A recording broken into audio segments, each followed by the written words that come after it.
Hey everyone, guess what? We do not have ugly swag. We have spaced out radio gear that you're going to want to wear. Why? Because no one wants to wear ugly clothing. So head on over to spacedoutradio.com and go shopping today. You'll be glad you did. And it's a great way to support our show. Once you get your gear, send us a picture of you rocking out in your SOR swag. spacedoutradio.com, shop there today, and make yourself look good.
Welcome to Spaced Out Radio, the After Hours radio show with me, your host, Mr. Rob G. It is going to be a fantastic show tonight.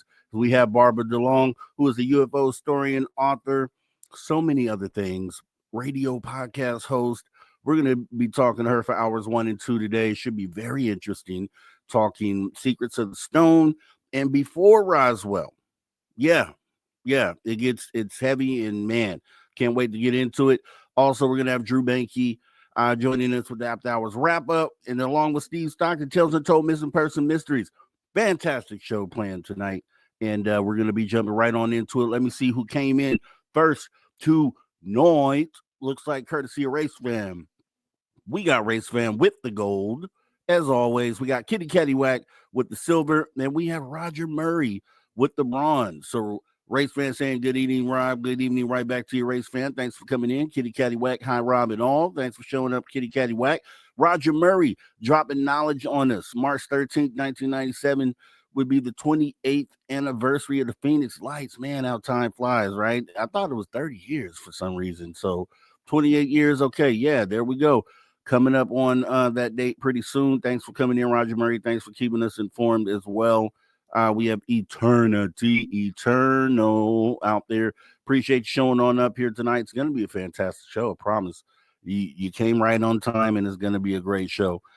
We got Road Flare out there saying hi, Rob. Hi, Road Flare. Thanks for coming on in. Appreciate you showing up. Mark Eddy is in the building bright and early saying hi, everyone. Hey, Mark. Thanks for coming on in. Miss Catherine Jones. Hello, Mr. Rob G and SOR fam.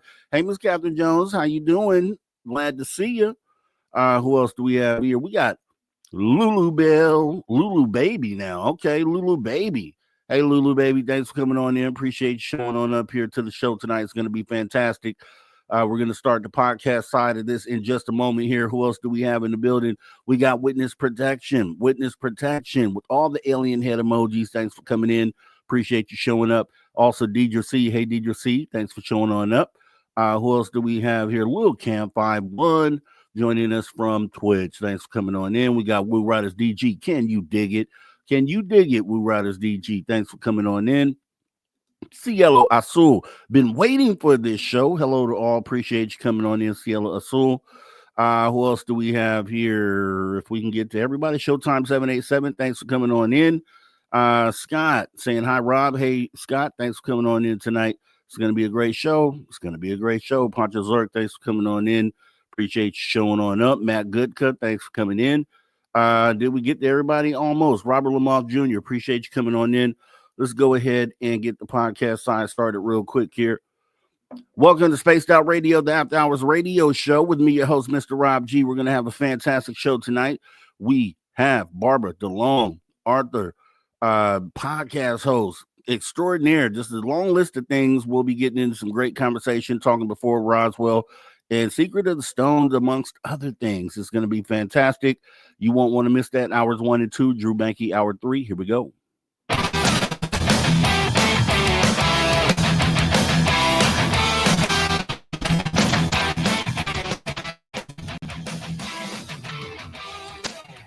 Greetings, space travelers. Welcome home.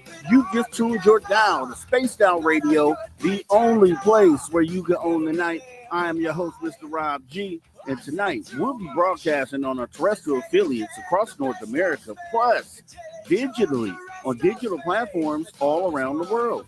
Don't forget, you can access our archives for absolutely free. YouTube.com/at Spaced Out Radio. And while you're there, please consider hitting that subscribe button. Don't forget to follow us on X and Instagram at Spaced Out Radio and at Spaced Out Radio Show. Our website, yes, spacedoutradio.com, where the options are endless. You can stay up to date with SR Newswire. You can get yourself some official Spaced Out swag. Plus, you can rock out to the man you hear right there, Mr. Ron Bubbles, and oh, so much more. Like I said, it's going to be a fantastic show tonight. We have Barbara DeLong joining us, author, podcast host, his UFO historian for hours 1 and 2. We got Drew Banky with the After Hours wrap up. Steve Stockton, Tales Untold, Missing Person Mysteries, some UFO weird news, all kinds of stuff tonight. It's going to be awesome. I hope you guys are having a great night as we go ahead and get ready to jump on into the show. Without any delay, we're going to go ahead and bring our guest up here for the night. And her name is Barbara DeLong. Barbara, thanks for joining us. How are you?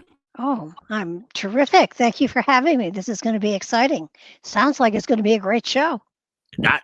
I just got the feeling it's going to be a great show. I mean, I don't know. We're going to manifest it. We're going to make it happen. I know you're involved in a lot of great stuff, very interesting stuff too. And I'm just really pumped to be able to be talking to you here tonight. So thank you for joining us. And, with any guest, it's the same.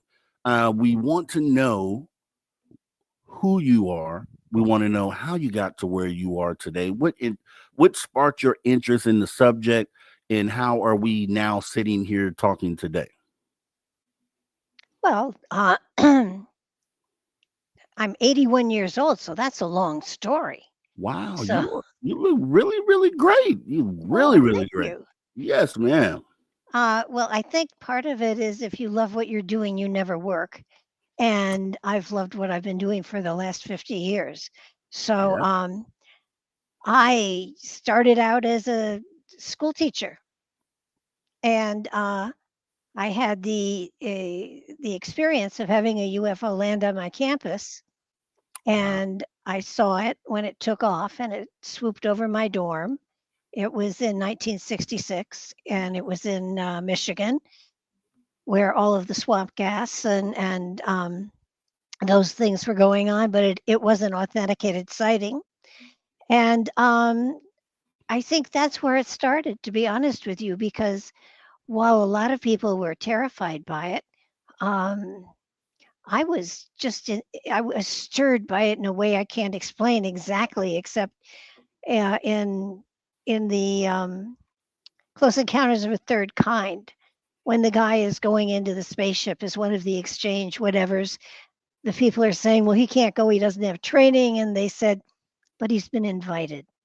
And I felt invited. Now, I felt invited in a very strange way. It was a positive, exciting, pleasurable experience. It was not scary. And from that moment on, I was into spiritual, UFO, whatever, And after 47, the government turned UFOs into terrifying things, but I was never terrified by them. You know, all the movies about these aliens that are eating people and taking over the world and everything like that, I didn't get that feeling. I Mm. had the feeling that there was an intelligent source, that there was magic out there to be a part of. And so, on top of the UFO material, I went into the spiritual material as well, became a psychic and a medium and an ordained minister. I've done podcasting for 15 years. I've written a bunch of books. I did a deck of cards that were channeled, that are a spiritual development tool.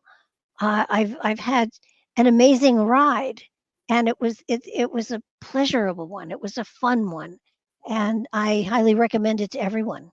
I've had the honor of speaking with, I want to say thousands, but hundreds for sure, of people that I've interviewed. I read um, every author that I have on the show. I read their book before we do the interview. Hmm.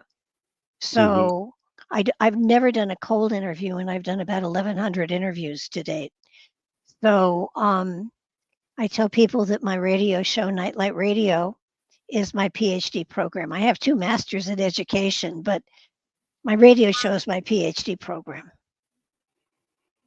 That is awesome. I feel like that too. I really do. I feel like you definitely get educated through each and every guest that you speak to, and that is awesome. And I want to live up to your standards. So 15 years, I'm only a couple years in now doing this thing. But yeah, so I'm taking some great advice from someone who knows exactly what you're doing. You've been on Coast to Coast, you've been on so many other things as well. You have an awesome book before Roswell, which just kind of blew me away as I was going through it. I'm just like, there's no way that all this is in here. You guys gotta, and you'll see by the end of the show. You guys are gonna make sure you go and get this book. But I do want to start out with Secrets of the Stone. Ah, Secrets of the Stone. So that could mean many things. I mean, especially in this field, we talk about stones. There could be gems, energy. yeah. What exactly do you mean when you say secrets of the stone? Well, my husband Patrick Cook and I got together on my radio show actually, and at one he was in California and I was in Connecticut, and he sent me a YouTube and he said, "Have you ever seen any of these stone chambers?" And I looked at it and I thought, and I wrote back. I said, I live in the middle of them. Of course, I've seen them. And that's what started us on the journey of the secrets of the stones. The stone chambers that we looked into, there used to be about 800 of them in the New England area. Now it's down to 200. They're being destroyed constantly. They are very similar to the passage tombs that they have in England and Ireland, but they're not. They're very different. They're Corbett's construction, and that hasn't been in this country for hundreds and hundreds and hundreds of years. When the colonials came here, they were asking about them. Nobody knew who created them. The Native Americans here did not know who created them. Along with the stone chambers, there are stone walls that are definitely all over the place. They zigzag there. You can't, in New England, it's very hard. If you spit, you would hit a stone wall. Mm. They're that common, and they're all over the place. Yet a lot of them are completely enclosed. There's no gateway, so that there's no way, unless you're lifting cows and horses over the wall. Um, and they were not delineating of fields or whatever, so nobody knows what they were for, and nobody knows what the chambers were for. They were not for storage of goods like a cold storage. There is no ventilation. There is no smoke indication. So fires were not, and there was no way for smoke to get out other than the doorway.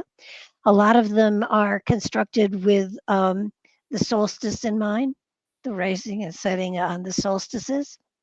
And a great many of them have a magnetic anomaly in their entranceway. that no one can understand. Nobody knows who created them. They, That they were not. They were not tombs. They were not shelters for hunters. And there have never been any, to my knowledge, there have never been any artifacts found in them or around them. Oh, and the other part is the feeling inside of them is the same feeling you get inside of a crop circle, okay. and no bugs either. Wow. We just had Dennis Stone on the show with American Stonehenge. I know you're familiar with him. Oh yeah. And we showed a lot of those images of those structures, the stacked stones, flat stones.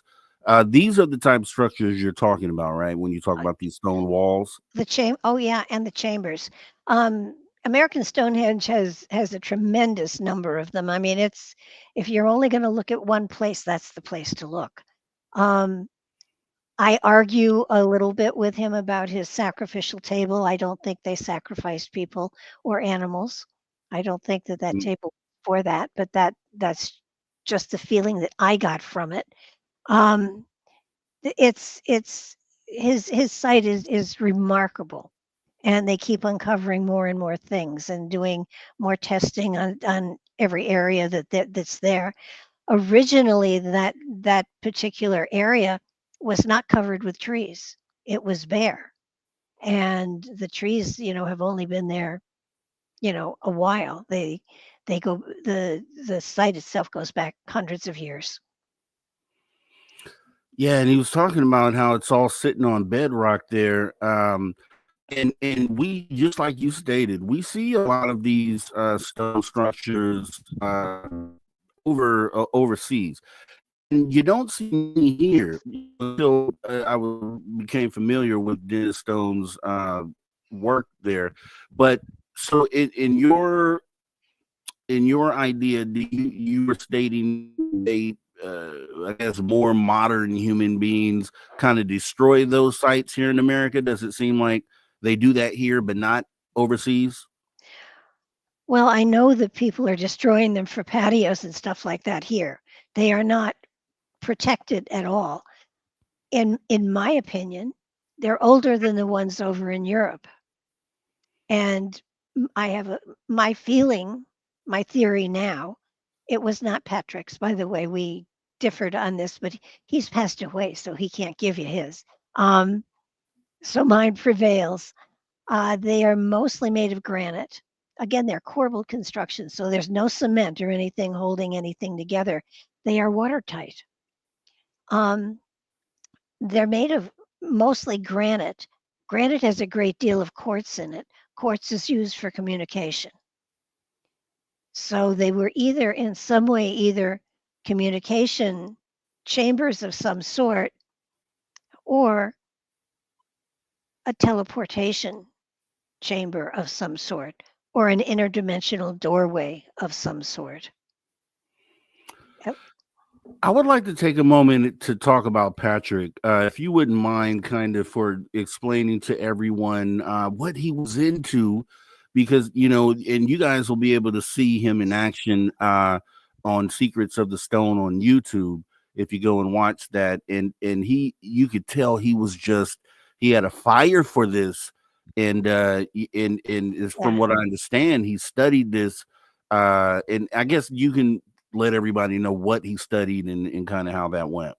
Well, Patrick, when we met, was already quite famous. He published several books, one of which was The Bible UFO Connection.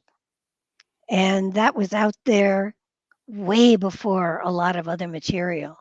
And he was, burned in effigy in a couple of places. And then people started to understand where he was coming from. And then people were starting to borrow his material and use it. He did Coast to Coast a lot with George Norrie in the early days. And so he definitely had a tremendous amount of integrity behind him when we started in doing this. And one of the things that we got into tremendously was the stone walls, because nobody was doing anything to protect them. Now, Patrick, like I said, was a writer. He did podcasting before I did, and um, he was quite well known. So when we started to get into this, um, he was all set to take it to Congress and do something about getting the chambers that did exist still protected in some way, shape, or force. Whether it was just giving the people a break on their property tax when they had it on their property. But unfortunately, he died of cancer shortly after we got Secrets of the Stones out there. He died in 2012, and Secrets of the Stones was published in 2011 at the Megalithomania conference. Wow. But it was an exciting time, and he really believed that they were older than the passage tombs that are uh, in Europe, and I would concur with him. I think they are, and it makes you wonder when you talk about antiquity and ancient history. Everybody goes to Egypt, to Sumeria, to India, and they don't realize that right here in the United States we have edifices that are as old or older, and we're not taking care of them. And that's the shame, right? And Yeah. what conclusion did you and Patrick come to as far as reasoning why? Is it because, and I have a feeling, but I just want to hear it from you. What did you guys feel like was the reason why we just can't seem to respect history here in the United States? Well, it would have taken money, of course, but I think that most of the people here in this country are not focused on their history, Mm, on what where we came from, or the precious things that we have here. And what really concerned both of us was the fact that every time we tried to protect something, we tried to stop a chamber from being destroyed, and we watched it destroyed. It was just taken down and the stones thrown all over the place. And they are energy centers of some sort. I I feel energy centers. These places have energy to them, even if it's not activated, even if it's not in use at this time. It's the attitude of the people in this country is not as respectful as history mm-hmm. as the people in Europe and Egypt and so forth. They're living amongst the antiquities, and they've been declared, you know, ancient and precious and all of that. Nobody in this country is doing that. The Smithsonian is doing. They took all the giant corpses and they put them on a barge and they took it to the middle of the ocean and dumped them all. They destroyed it. So um, this country doesn't have the antiquity in their genealogy, I guess. I don't know where else to put it. They really don't want to preserve. They want to say, this is our history. We don't want to reprint our books. Yeah, yeah. I was thinking about that as you were saying that, and I'm like, what would be the reason why? And that, it's just, I guess maybe as America, we're so young as a nation that we don't understand history because we ourselves as Americans don't have history, and everywhere else does. Like you go overseas, and England's been there for thousands Ever. of years. Yeah. Yeah, so they actually respect it, and that's why they have all that great, wonderful stuff out there. That makes total sense, and it's sad that that it is that way. And hopefully we can definitely do something to change that. Well, in this country, in England, the people are living in places that the history has been there forever, for Mhm. generations and generations and generations. In this country, that's not the case. Um, my family goes back quite a while. I mean, we helped to settle and everything, but that's only the 1500s. That's nothing. We're young, Yeah. and there's nothing that we look at here that yes, they're little caves. They're not huge edifices, but in Europe, they're respected. They're, the stones aren't knocked down. They aren't used for patios. They know that there's a timelessness about them, and you can't. Well, and look what they did to the pyramid. They took all the covering off of it to build, you know, Egypt there. So um, they did the same thing, but it was too big to actually destroy. It's so sad, actually, that we can we. It's so bad that you can't even have a building become an antiquity or a historical landmark without having vandals go and do things to these. And these are modern day buildings, so it's like if you're not respecting that, you definitely aren't respecting the other things. It's pretty sad. That's why I lean on to the natives and the tribes, because they actually were here first. If anything, they know. Hopefully, more than we know on the surface. You stated though that Sure. they don't even know where these structures are originated from. So how does that work? Well, they didn't know because first of all, the Native Americans didn't build walls, and they didn't have stone edifices that they lived in.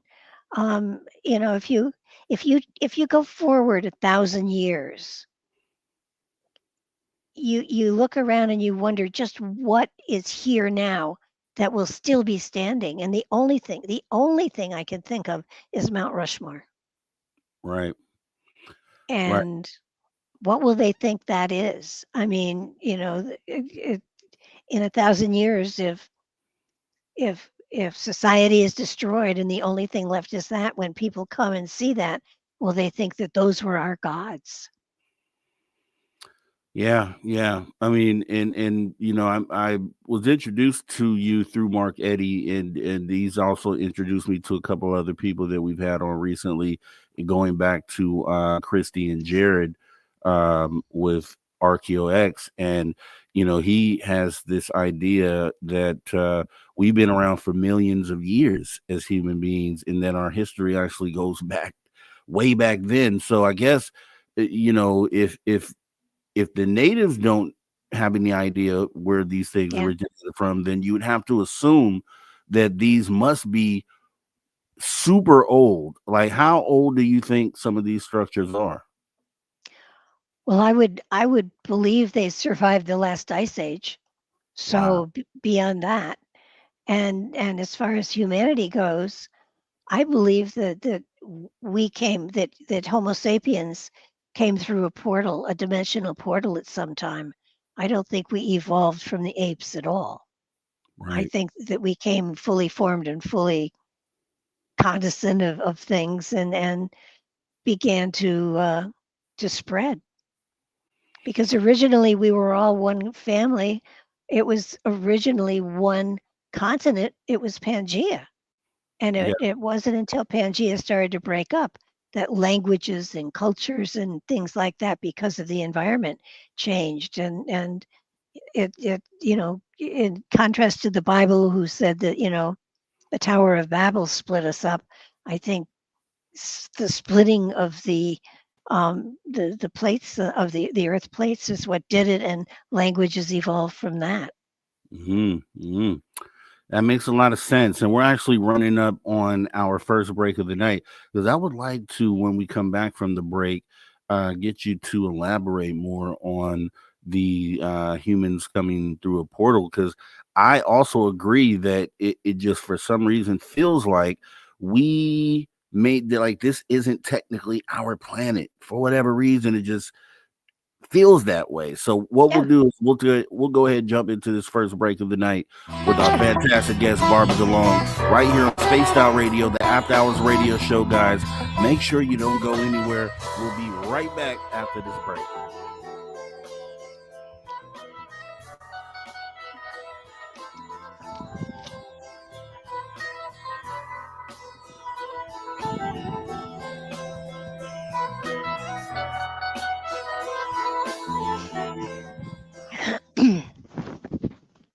All right, we are clear. We are clear. Definitely want to make sure I say hi. And we have 5 minutes, Barbara. So if you need to do anything, you can definitely take the time to do so. I'm And good. let me see. Abe, I'm out of here. There's no reason to ignore your audience of one person that is showing love. Abe, we're not ignoring any. We're having a conversation here. We didn't see your message, but now we do. Did you have a question? Did you have a comment? Let me go back a little bit. I don't know if this is your first night here, but the way it works here is we take questions at the end of the second hour. So you put them in caps, and then I'll tag your questions. And then the last 30 minutes of the interview, we actually pose those to our guest. So that's what we'll do. So if you have anything, I may have missed it, go ahead and repost it in caps so I can tag it and save it. But I do appreciate you coming on in tonight. You are, we would love to see you back as well. Mike Jones, we do appreciate you coming on in. Rob G, what is the title of the jazz song regularly played during the break? Uh, I'll get that for you, Mike Jones. I don't know off the top of my head. Jay True Seeker, thank you for coming on in. Appreciate you showing on up. Gemini Moon, Barbara DeLong, love her, listen to her a lot on Blog Talk Radio and Curious Times. Nice. Nice. Thanks for coming in. Let's see. Who else do we have? Flat Six. Flat Six snuck in here. Hey, Flat Six. Jessica S has come on in as well. Who else did I miss earlier? Woo Riders DG. Derek Galloway. Did I say anything to you earlier? I don't think I did. Thanks for coming in. Christine. Thanks for coming on in tonight. Let's see. Moving back, just make sure I didn't miss anyone. Um, do. I think Lee the Bee. Lee the Bee. Hey, Lee the Bee. Thanks for coming on in. Let's see. Robert. I did say hi. I'm gonna say hi again, Robert Lamont Jr. How you doing? Thanks for coming in. And I think we are now current. Simply Coco. Thanks for coming on in. Enjoy your show. Good evening, all. We appreciate you. And if you're here for the first time, please consider hitting that subscribe button. Hit the like button as well. Just kind of let us know how you feel about the show. We definitely appreciate it. As a matter of fact, we're on break, so you have a moment to go ahead and just take a moment, go out, hit the little thumb button, thumbs up, thumbs down, if you feel that way, and we'd appreciate it. Zen Zapper, thanks for coming on in. Appreciate you showing up tonight. Okay, and I think we're good. So yeah, we usually have you guys post the questions once we start hour two, but if you have them now, I'll keep an eye out for them and you can go ahead and do that. Frankie B, thanks for coming on in. Blah blah blah. Blah blah blah. Frankie B, thanks for showing up. Let's see.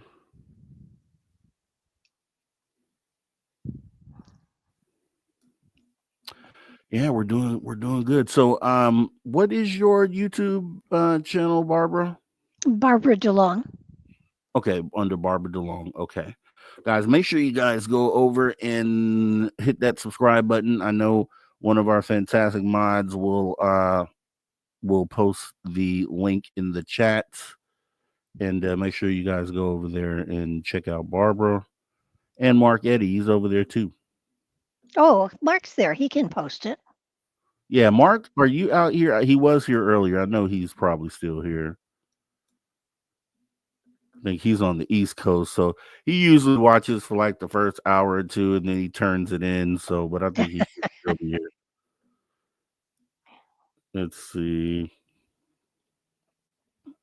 Well, he's the reason that I'm getting the shows I'm getting. At one point, I said to him a while back, I said, Mark, I'm a good interview. I know a lot. And he said, "Oh, would you do shows?" And I said, "Yeah." And the next thing I knew, he had booked 30 of them for me. Yes, Mark is yes, he's on top of his game, and he has a knack for understanding who would be great for an interview. And I kind of Yeah. just was like taking his recommendations, and I'm like, okay, awesome, awesome, awesome, awesome, awesome. All right, keep him going then, Mark. Keep him going. Well, he knows everybody, and I don't know of anyone that has met him that has not liked him. Okay, we're coming back right now. All right, everybody, welcome back to Space Town Radio, the After Hours radio show. We're having a fantastic conversation tonight here with Barbara DeLong. We're getting into some really good stuff. The Secrets of the Stone. We will be also talking about before Roswell, maybe some giant stuff, a bunch of other stuff as well. Make sure you don't go anywhere. If you miss any of the conversation, hop in the archives. They're absolutely free. Free. YouTube.com/ at Spaced Out Radio. And getting back into the conversation, Barbara, right before the break, you were kind of hinting at the fact that maybe human beings just kind of popped up here or came through some sort of portal. What is your theory on that? Because I thought about that as well. Well, first of all, I don't think we're really made for this gravity in this atmosphere. So that I really believe that we came through an interdimensional portal thousands of years ago, thousands of years ago, and that there may have been indigenous humanoids here, but they weren't us. And I think that we terraformed, that we began to plant and grow. And when we when we saw the UFOs in the sky early on, nobody was scared of them, and it began to dawn on me that the the those weren't aliens. We're the aliens, and what we were seeing were the real inhabitants of the planet that lived underground. So that um, we just we don't belong here, and I think that's what makes me so angry. We have misused the planet, we've abused it, we've not paid attention to taking care of it, and it's not our home. And someday we will go through a portal of some sort into another dimension, and the planet will be able to recover, and maybe the original inhabitants will be able to get back on the surface where they want to be. That's deep, Barbara. That's deep. Because they talk about like ant people, right? The stories of the ant people sort of situation Yeah, where they're beings underground. And I never looked at it as okay, they were here first, they're waiting us out sort of thing because we are this sort of violent sort of species, and who would but want to confront us, right? yeah, but here's what really our our species, and I'm talking scientists and stuff. I'm not talking politics, but um, when the Indians and the Anastasi called them ant people, it was because they lived underground like the ants do. They, Mm. they were the same as us, but they lived underground.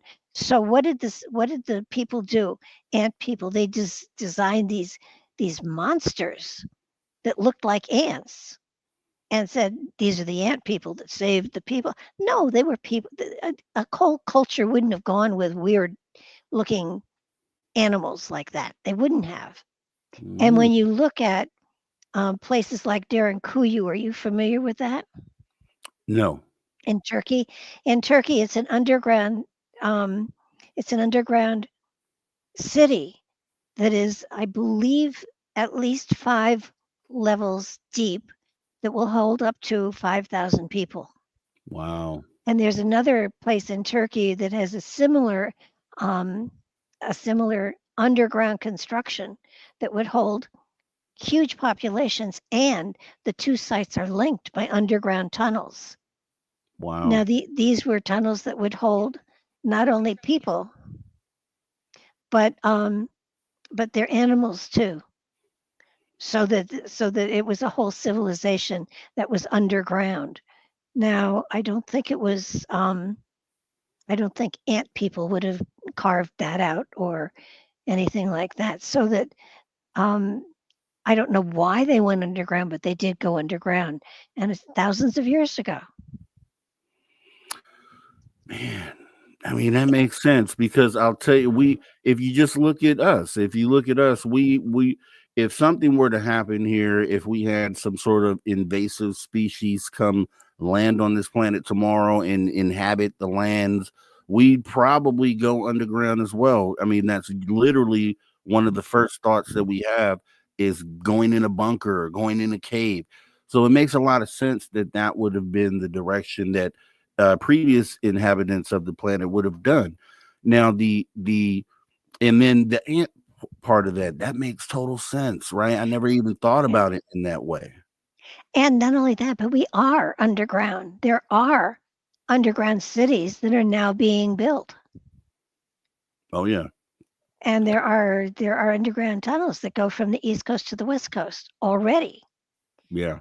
So that kind of construction is happening already, as if they are anticipating we will destroy our atmosphere. And you talked about we don't belong here. We're just tearing up the planet. We're destroying the planet. I agree with you on that as well.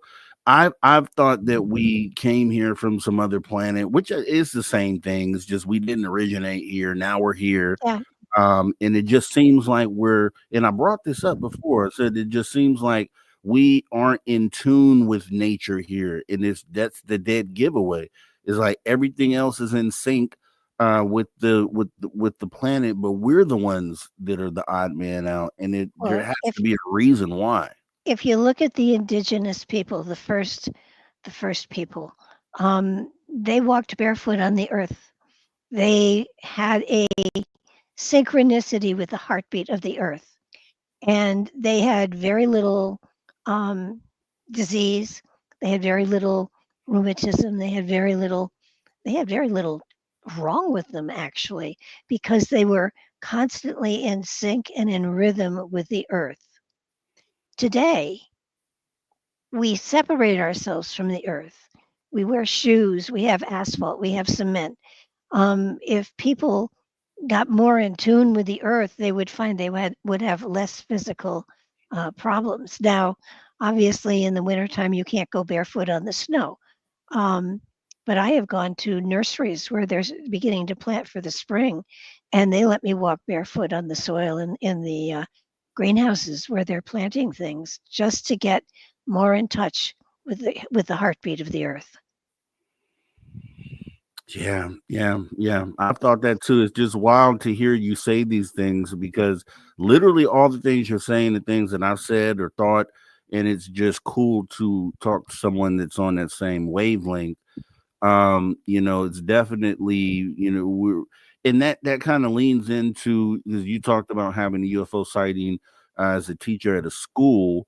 One of my favorite UFO sightings is aerial school and any of the school sightings really, and just the way that the extraterrestrials choose, it feels like in those cases to communicate with children and give them messages. And one of the messages that they always talk about is they say aerial schools specifically where they say technology is bad, and so it just makes me feel like even with wearing shoes instead of being barefoot on earth, like the our technological advancements are the things that I feel like are taking us further and further away from nature, and in kind of not allowing us to reconnect with what's natural.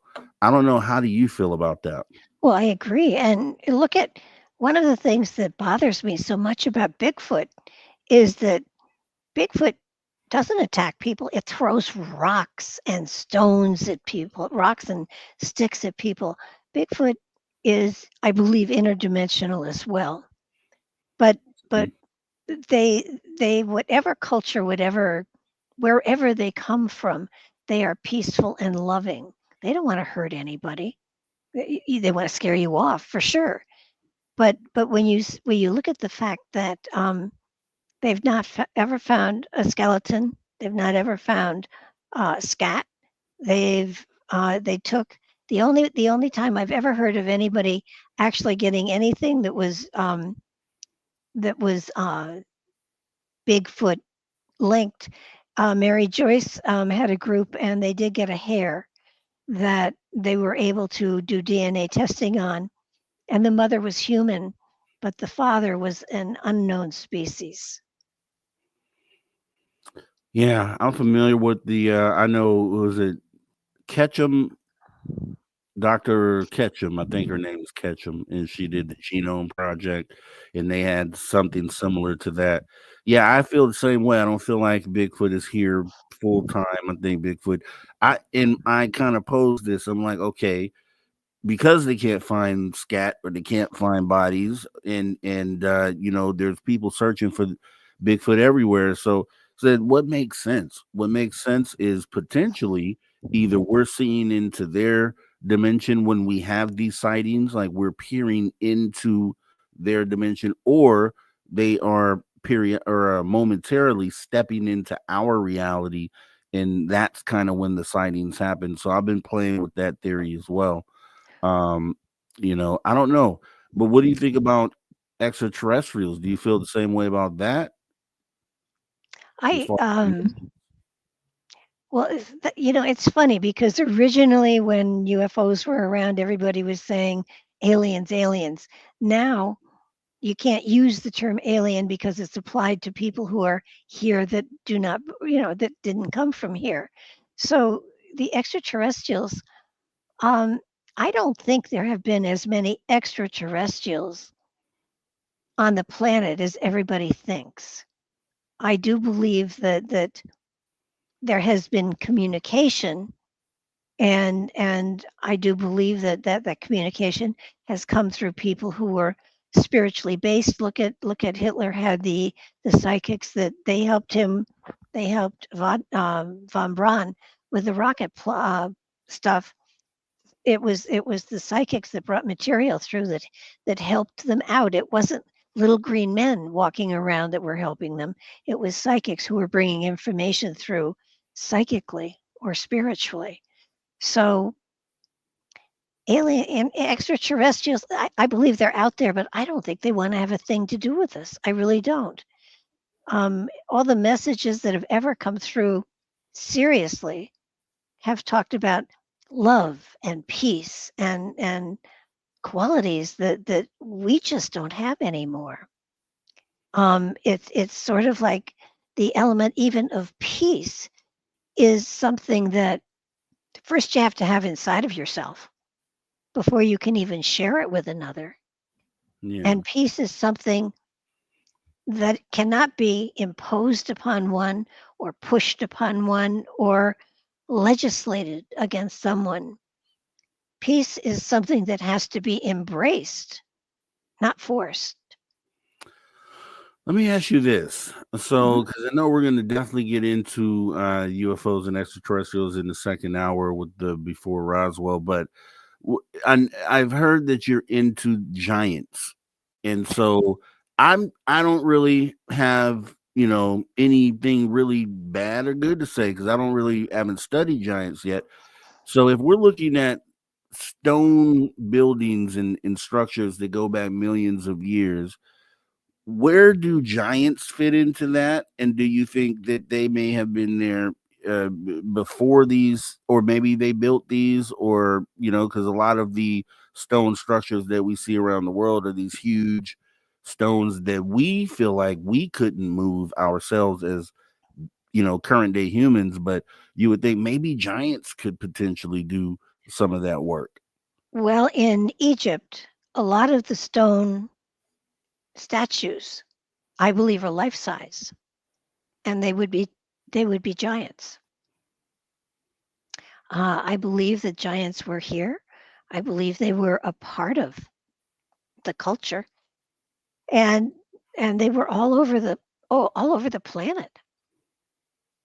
You found, I know, here in Tennessee, there was a battlefield that was discovered that was the bones of giants and little people.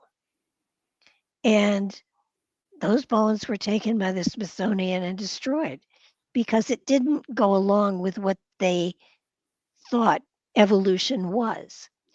There are still in the Bible they talk about giants having double rows of teeth, extra digits on their fingers and toes, and usually but not always red hair.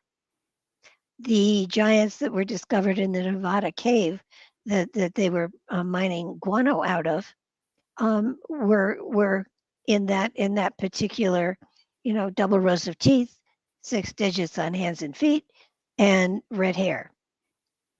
Um, I had a I had a someone who helped me with my radio show decades ago. It's frightening to say, but decades ago. Her family all had red hair, double rows of teeth, and extra digits on their fingers and their toes. So I believe that that was a strand of the population that flourished and then diminished with time. But there are still people out there that are giants Yeah. that now they don't do biblically speaking, they aren't 14 and 15 feet high, but some of the bones that were discovered in some of the places here in the United States and definitely across the world were equally that tall. And it was just, we have mutations within our own human species here, and giants were a mutation.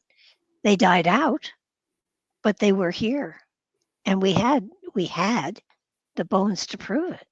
Now, now the giants that were here are different from the ones that we're talking with the elongated skulls. That's a whole nother strand. S- So when you talk about giants, because obviously, when you look at the human record, it goes back all these years, and you can see fossils of humans. So they would assume then that we should be able to at some point dig up one of these giants. Where Why do you think we're unable to do so currently when we can dig up a dinosaur that's 66 million years old and have proof of large lizards? And before you give the answer, I mean, I want to frame this because it does make sense that there would have been a larger species of human here when there was larger lizards here. So it only makes sense that human beings could have followed that same path if we've been here for millions of years. But why do you think it is that we can't find fossils of giants, or do you think it's an interdimensional thing with them as well? No, no, I think they were a mutation. And I do think they were here. All across the world, there are stories of them, and the bones have been discovered. But for the most part, unfortunately, in this country especially, when they were discovered in the 1800s, it was like, look at this. It's a large human. Look at this. I can put the skull over my head. And then it was used as a doorstop. It was not looked upon as a scientific Mm. anything. It was just an anomaly. And the same thing you get. And when the bones were discovered, the Smithsonian collected them all and destroyed them because it didn't fit into their evolutionary philosophy, and they didn't want anything to compromise their power, and they destroyed the evidence. And I guess that makes sense too, because I guess if they would be a mutation, then technically their population wouldn't be super huge, where you'd just be able to just dig and find one. I guess that it'd make it more rare of a find. Well, Uh, how many human corpses do you find aside yeah, from what's in the cemetery? yeah. Well, and well, yeah, I guess so. I guess so. Well, when we dig at these historical sites, we usually find, ancient remains and things of that They have nature. they have been found in mounds. Okay. Okay. So Educate me on this. I would love to learn more about this. So these mounds, where are we talking about? Mark would know better than I, but I think who was it? if Mark's still around. A friend of his wrote a great book on giants that did cover the giants in this country, and his name I just can't remember now, but he wrote a great book on giants. And they were here. They were definitely here. They find the bones in South America. They find them all over the world. Mhm. It's not like they were just here. They were all over. And I believe, I mean, if you look at the Bible, there were giant wars in the Old Testament all over the place. I'm not sure I buy quite that, but it sounds good. But as far as the bones go, they have been discovered all over the world. It's not that it's one or two here, it's a lot. Yeah, and I can agree with that. And I think what I'm more so saying is that, like, if I go outside today, there's 8 billion humans currently on the planet. I can go outside, a week, 2 weeks in a row, and not ever see a human being over 6'4", 6'3", even though we know there are a lot of humans out there that are high or taller than that. And I guess what I'm saying more so is that it's just the number of beings that are going to be that tall are going to be a lot fewer than what you call average or normal size, right? So that they would exist for sure. It's just that they exist in smaller numbers.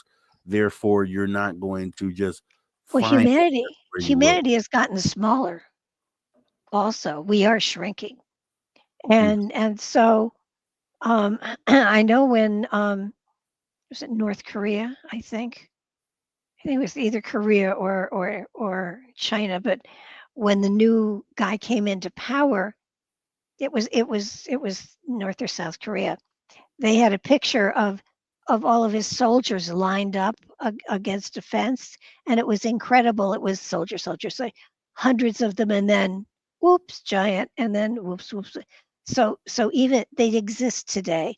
They're still out there. Those genes are still within all of our DNA. Yeah, So it was a part of our culture at some point in time yeah, that got bred out. yeah. And maybe I think I think what it is like the term or word giants just has this stigma on it. When you think of giants, you think of like a one-eyed something with the huge club, and you know Yeah. what I mean, the things they show in pop culture and TV, when really it's just taller human beings, right? That's interesting because in the Bible, the giants are all extremely intelligent. So I don't know where the stupid giant came from Yeah, because the giants that have been here, that have been parts of tribes of Indians, um, have been leaders, and so I think they were definitely a race that died out, but they were here, especially the Nevada ones. It was a number, maybe 8 or 10 that were chased into a cave, and then they burned everything in the front of the cave, so they all suffocated, and then the bat guano covered them up for hundreds and hundreds of years, and their bodies were discovered when they started to mine the bat guano. They found the arrows, they found the bones, and they found the skulls with red hair on them. wow. And we have about 30 seconds before we go to break. I have to get into giants. It's the thing that I've had on the back burner. So it's just interesting to talk through it and realize that these aren't going to be these separate sort of things. They're going to actually be part of the human bloodline, but just as you said, mutations. So what we're going to do is go ahead and take a break real quick, top of the hour. We'll be back. Conversations Talking that more move the giants needle. and who knows what else. Into After Hours with Mr. Rob G on the only place where you can own the night. Spaced Out Radio. Spaced Out Radio. You've tuned your dial to the right frequency.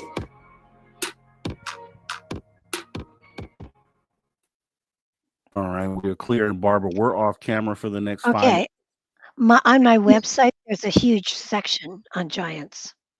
Okay, I'll mark that down. I'm gonna have to check it out. A lot of good stuff. We'll be back here, guys. Don't you go anywhere. See you in a minute.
right, everybody. Smooth grooves right there on the After Hours Radio Show. And we are back from radio here in about 20 seconds. So this is hour 2. This is where you get your questions ready. Make sure you put them in caps. That way we can pose them at the end of this hour. 10 seconds. And here we go.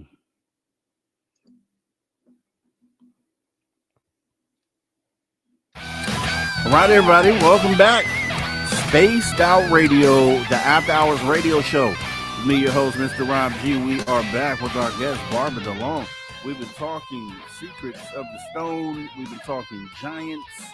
We're going to get into some UFOs and some other things here. If you missed any of our conversation tonight, make sure you hop in the archive. It's online. It's absolutely free. It's youtube.com/at Spaced Out Radio. We go ahead and get ready to jump right back into the conversation. And we were finishing up on giants there. And, like I said, you look around, basketball players, the Giants, these are 10, almost 8-9 foot individuals. And, so we know that definitely it's part of the bloodline. And I just now have a different perspective of it because the topic, once again, on the surface of it, when you say giants, and if you haven't really researched it, then you envision what it is that they've shown you on television and shown you in books, things of that nature. So, which is a disservice at the end of the day, right? So it's good when we can have someone like yourself come on and kind of clear that up. Well, I mentioned the book on giants, and Jason Jarrell wrote a book on giants that is fabulous, and I put the link in our private chat. So, but okay. But going back to giants, and you said we were going to kind of go over to about before Roswell, 22,238 BCE. Was the first era of the Mesoamerican long count calendar. It begins founded by giants who came to Earth from elsewhere. Wow, and that's the Nephilim, right? Is that what that is? No. Because I thought you said Nephilim were supposedly these giants, or Nephilim were the giants. They were the prodigy of the fallen angels and earth women. Yeah, but that's biblically speaking, and there's not any physical evidence to support that theory. Okay. And BCE, to clear that up, what does BCE stand for everyone? Before the current era. Okay, before current era. Jerry Carter he's asking, is that before BC, or is that all in one thing? Same thing. Yeah. BC, okay. It used to be before Christ, but then they changed it to current era. Education. Love it. Okay, so yeah, giants, and that'll be something great to kind of come back on, because that what I want to do there is I'll be able to kind of look into the information you have on your website, then hopefully bring you back on as a guest, and we'll just do a show around giants. I think that would be fantastic. And awesome. Yeah. Now, I was blown away with this before Roswell stuff, because I talked to Mark about it in the background, and it's like before Roswell, and I didn't really catch the full meaning until I actually looked at the book, and then I'm like, oh wow, okay, this is pretty deep. So if you wouldn't mind talking to everybody, explaining what the book is, and maybe we can even read some of the stuff out of here. Ken Godsword, who I wrote. Well, neither Ken Godsword nor I wrote this book. This book was all on Patrick's website. And when Patrick passed away, I wasn't able to keep his website and my website going. So I made sure that everything that was on his website was either in one of his 3 books, or I took it and put it onto my website.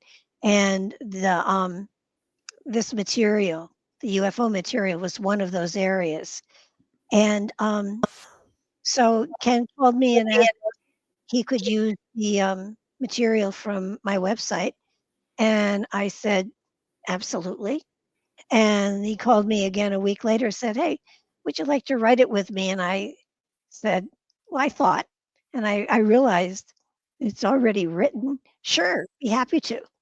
And so he divided a lot of the material into different sections, different periods, and he wrote a paragraph, and I wrote a paragraph before each of the sections. And he wrote the summation, and I wrote the conclusion. And the book was written. And I have to admit, I've read through it 5, 6 times. And I'm surprised every time I read through it. It's all newspaper articles that this material was in the newspaper. Their articles or their reports of history that have made the history books. None of it is fabrication. None of it is, make believe. It's all been out there, and Patrick had brought it together, and Ken made it readable. I jokingly have said it's a great bathroom book. You can open it anywhere and enjoy yourself for a bit and then close it up and open it the next time you visit. It has great material in it. And the thing that I love about it is that prior to 1947, UFOs were very common. Everybody accepted them. It was no big deal. I saw one of those silver things in the sky and I was milking the cows, and, that was it. After 1947, we were made to be afraid of UFOs. The government scared us. There were books like Communion out there that scared us. We became terrified of something we didn't understand. Prior to 47, no big deal. So it begs the question, why were we made to fear something we didn't understand? Yeah, yeah. And I look at Roswell as the official start of the government cover up in the suppression of UFO information as it pertains to the government Absolutely. from that moment going forward. And it's just been the same thing day after day after day, year after year after year. And here we are still trying to get answers on something that was already prevalent and present before Roswell. No pun For intended. thousands of years. Yeah, and here's the thing. This is what's so beautiful about this, Barbara. And for everybody out there, and believe I'm not just saying this. This is something that I think each one of you should have in your possession. And I got to give a shout out to Patrick for this. I'm sure this is exactly what he wanted you to do with this information. And it is so awesome. And I always applaud individuals who curate information like this because it's so nicely packaged. Oh, yeah. It's going to blow your mind, guys, what is in here. We're going to read some of the stuff. Is that okay if we read some of the Sure. things? Okay. And there is even more material on my website because I carried it up to the year 2000. So there's a lot more material on my BarbaraDeLong.com. More UFO stuff on there. I want to bring the picture of the book up here, guys, and it's on Amazon. Make sure, and I'm so serious, if you have any other UFO books in your possession, make sure this one is one that you get because it is full of information. And here's the thing. Like we knew that UFOs had been around since way before Roswell. I think everybody understood that. I think if I were to ask anyone out there in the audience right now to name some incidents that happened before Roswell, it's going to be the Kenneth Arnold, is going to be the Italy UFO with around the Hitler time frame, and it's going to be a couple of things that people know, but you are going to be blown away to know that in 1947, the year Roswell happened, there were so many other incidents that Oh, led yeah. up to it. And when you look at it as a whole, it's like this was a whole flap. This wasn't just Roswell happened. This is a flap across the globe in 1947. And we could just focus on 1947 because you guys go back even further. I think, how far do you end up going back in the The, book? the last date is 270,000 BCE. Guys, it is so real. And I'm gonna read a couple just things out of here, right? Because you guys all know Roswell. And I was just going through there. I was like, okay, 1947. Oh, okay, there were a couple. Okay, there were a few. I'm like, and I'm on like UFO incident number 20 in 1947. I'm like, I had no clue that they had all this going on. So let's see. Let me go ahead and just pull one out here. And 1947, obviously this is the one, and we'll start here because everybody knows this one. June 24th, 1947, Mount Rainier, Washington. 2 weeks before the Roswell story broke, Kenneth Arnold was on an aerial search for a crashed C-46 Marine transport plane when he saw 9 objects flying in formation. He estimated their speed at 1,300 to 1,700 miles per hour, distance at 23 miles, and length of formation to be 5 miles.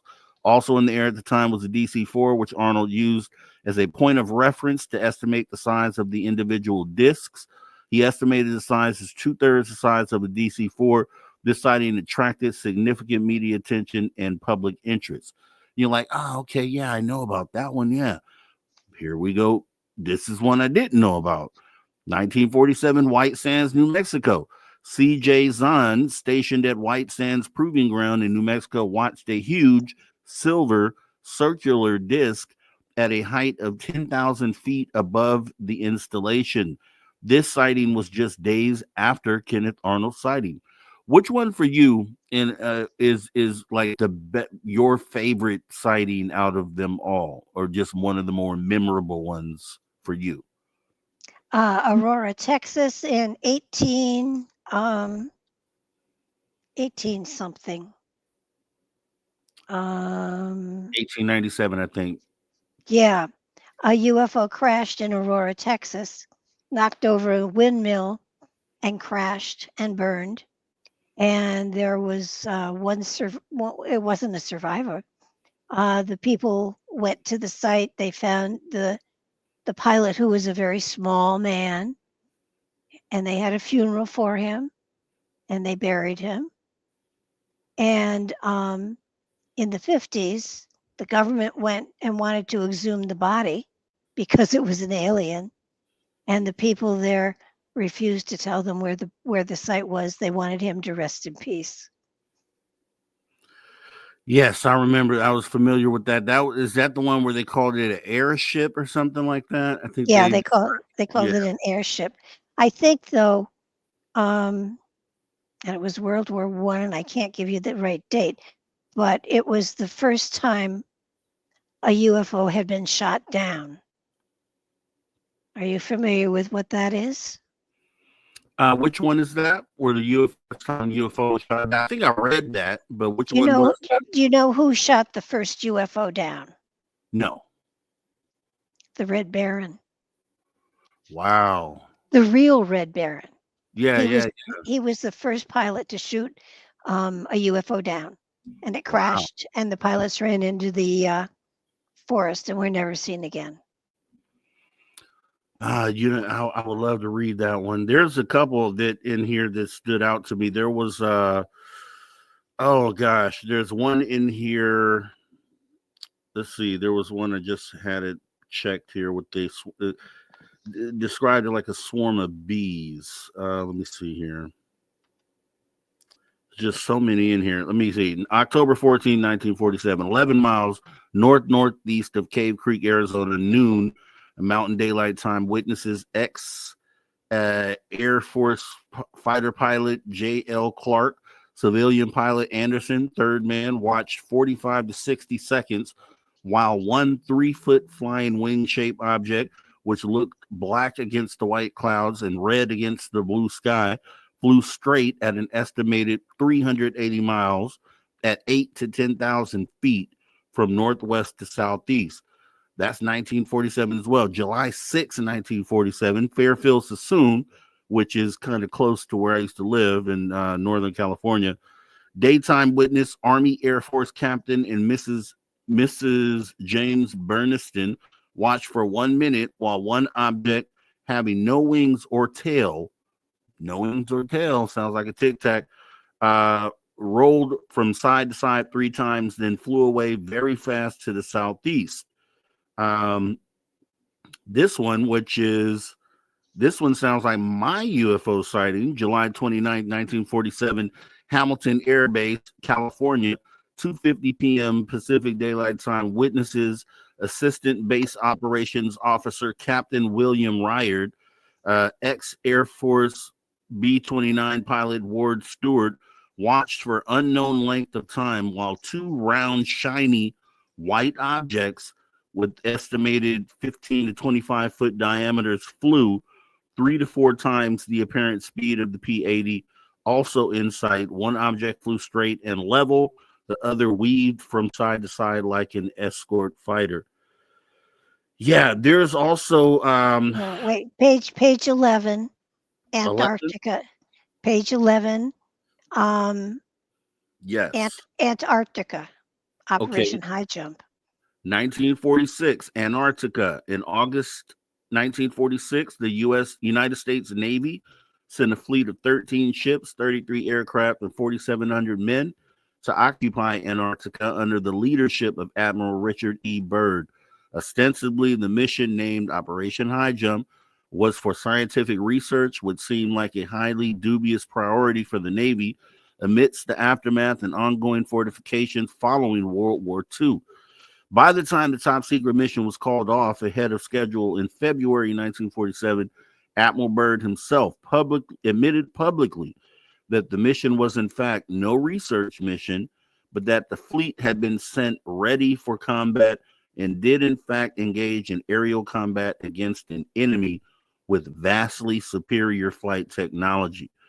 Byrd warned the press that the United States should adopt measures of protection against the possibility of an invasion of the country by hostile planes coming from the polar regions, and that the United States could be attacked by planes flying over one or both poles, and that the time has ended when we were able to take refuge in our isolation and rely on the certainty that the distances, the oceans, and the poles were a guarantee of safety. There's another one here where they mention anomalous or aerial phenomena. And a lot of people feel like UAP is just this new term or something that's made up. And this was something that was talked about in the 40s. Oh, Do yeah. you recall which incident that was? No. Thumb through here and see if I can find it. But I think that's an important one too, because they is definitely one that people feel like they just came up with this term recently, and it's just not. One of the reasons Admiral Byrd talked the government into sending Operation High Jump was because he had been into Middle Earth that had flying saucers with swastikas on them. And his diary talks about the whole interlude. They were attacked by saucers and they lost. Admiral Byrd came back with his tail between his legs, so to speak. Wow. You have the Battle of Los Angeles listed in here. Yes, and the Battle of Los Angeles was incredible. Patrick and I had a man on our show who was a child at the time, and he remembers the sirens running and the searchlights in the air, and he remembers seeing the ships and how that our munitions bounced off of them, and there was a lot of collateral damage, but it was all from our munitions hitting the force field or whatever was protecting them and falling onto the beaches. And the next day, the government paid the local kids for every piece of shrapnel and whatever that they could find on the beaches. Wow. And we're going back. This is 1927 right here. I'm about to read. Sausalito, California. Writer Ella Young said that while sitting outside the Madrona Hotel, she saw a cigar-shaped craft shoot out of a cloud beyond the bay and across the sky towards Tam- Tamalpais. Okay, I said that wrong, I'm sure. It was not shaped like any other airship she knew. It was long and slender, of yellow color, and traveling at great speed. It seemed to progress by alternately contracting and elongating its body.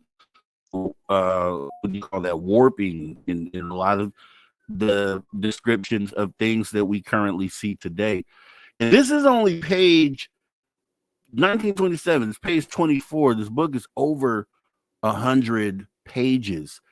And we're talking about sighting after sighting after sighting after sighting after sighting for 100 pages. It just shows you that this is a regular thing. Where was he? Oh, How yeah. did he curate this all this data? He researched it. And he spent years researching stuff on UFOs. He had a photographic memory, which was frustrating as daylights to live with, because he remembered everything, and he could quote you chapter and verse of anything. I mean, he was a biblical theologian, but on top of that, the UFOs really fascinated him. And the material that he read, he would give you latitude and longitude. It was amazing. What do you think is the reason? So the day of Roswell, so they say the crash is they retrieved the crash disc. The Yes, next day they come right back and say, "Oh, it wasn't that. It was actually a weather balloon." Why do you think they began the cover up at that point? What do you think? Did you think they saw something that made them do this, or what do you think? I can only give you what my opinion is. Mm-hmm. Wasn't Patrick's. Um, there was a survivor, and it did not last. I don't know how long the survivor lasted, but they did have a survivor, and they didn't want to admit that they had an extraterrestrial in their possession. And so they put out the story and they stood by it. Um, there are a lot of articles that have since been written that do name the extraterrestrial and that he did help to um, reverse uh, understand a lot of the technology. Mm-hmm.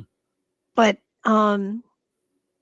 he died finally. I don't know how many years he lived, but I do know that there was a survivor, and one of the reasons they wanted to make light of it, so to speak, is because they didn't want to admit that they actually had an extraterrestrial in their possession.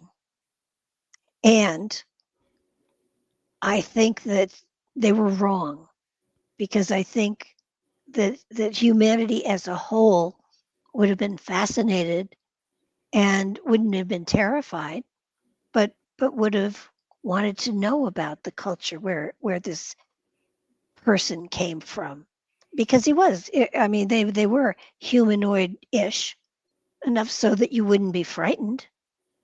So there was no point in hiding the fact that they actually had an extraterrestrial who was alive for a while. Yeah, that's awesome. And we're going to go ahead and take our last break of the night. With that being said, because, yeah, may have been a surviving entity on that crash in Roswell, but you know how we are. We put everything in the cage and we examine things. That's just who we are as human beings. Sad but true. We're going to come back right after the break with Barbara DeLong. You guys don't go anywhere. See you in just a minute.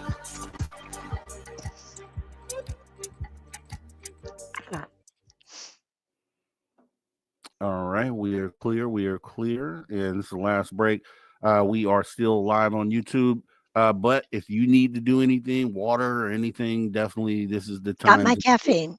You got it? Good. Yep. I got mine too, right over here, right off camera. I'll take a drink. Why not? Because I try not to during shows. Trying to, I'll wait until we go off camera, and then I'll have my little drink. But why not? I'm just gonna do it. I'm gonna live a little bit. My voice gets very hoarse this late at night, so I drink. Well, you're doing fantastic, and it's totally awesome. And like I said, Mark Eddy strikes again, knocks another one out the park, and yeah, very interesting. And like I said, the book, and guys, I'm because one of the rules that we really have here on Space Out Radio is we don't book guests because some guests just want to come on. I could probably name a couple just come on to sell a book, right? And it's like, okay, well, we don't do infomercials, and we're definitely going to talk about the book. But this is like this is a book that I'm like, guys, you got to go get this book.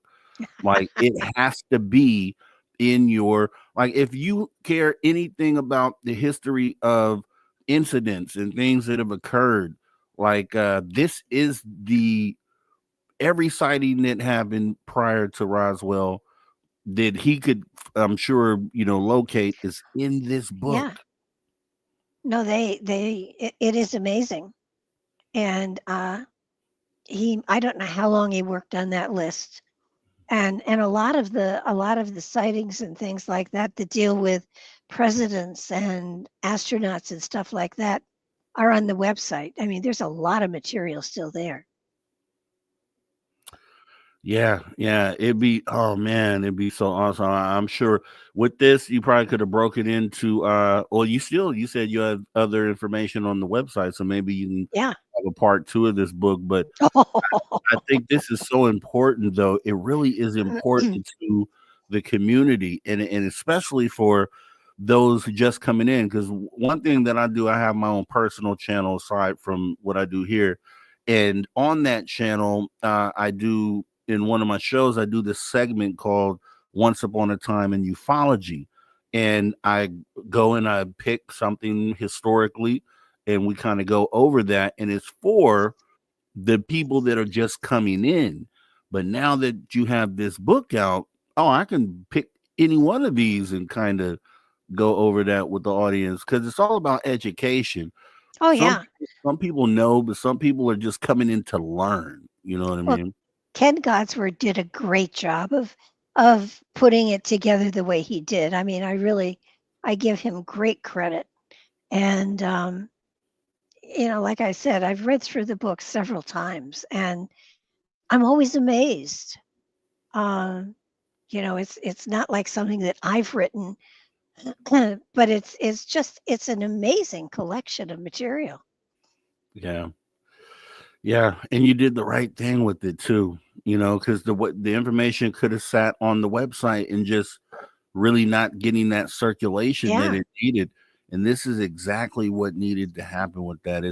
It's similar to, I don't know if you're familiar with Preston Dennett, but Preston Dennett he's written like 30 books now. I think he's at like 35 or something now, but he's another one of those individuals that curates all this data and then puts it out in these books. So he's this is on par with something that Preston Dennett would do. So just really awesome. I was blown away when I started reading it. I was like, oh my gosh, like I didn't know about 90% of these. Yeah, probably even more than that. Truthfully, there's so many that I'm hearing for the first time in there.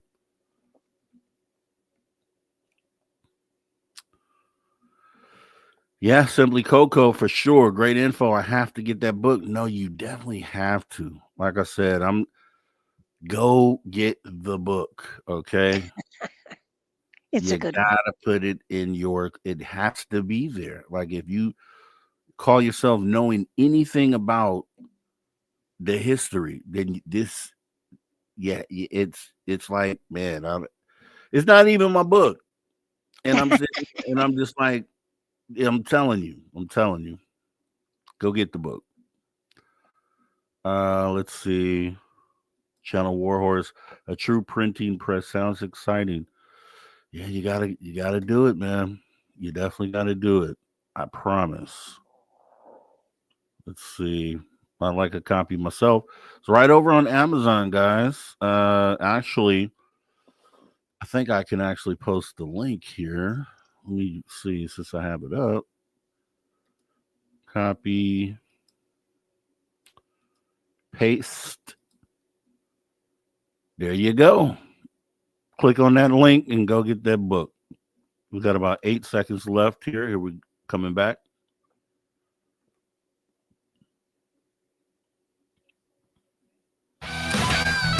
Everyone, welcome back. Space Out Radio after hour number 2. We're in the back half of the second hour.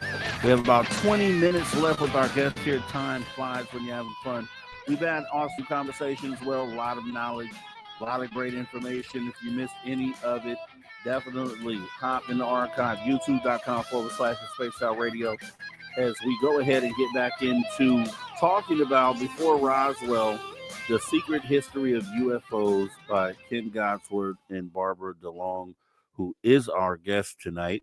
And we were just talking about some of the sightings or some of the cases that were listed in here. And like I said, this 100 and so pages of just sighting after sighting after sighting. I'm just going to spin the wheel and just point at one and pick it. And okay, here we go.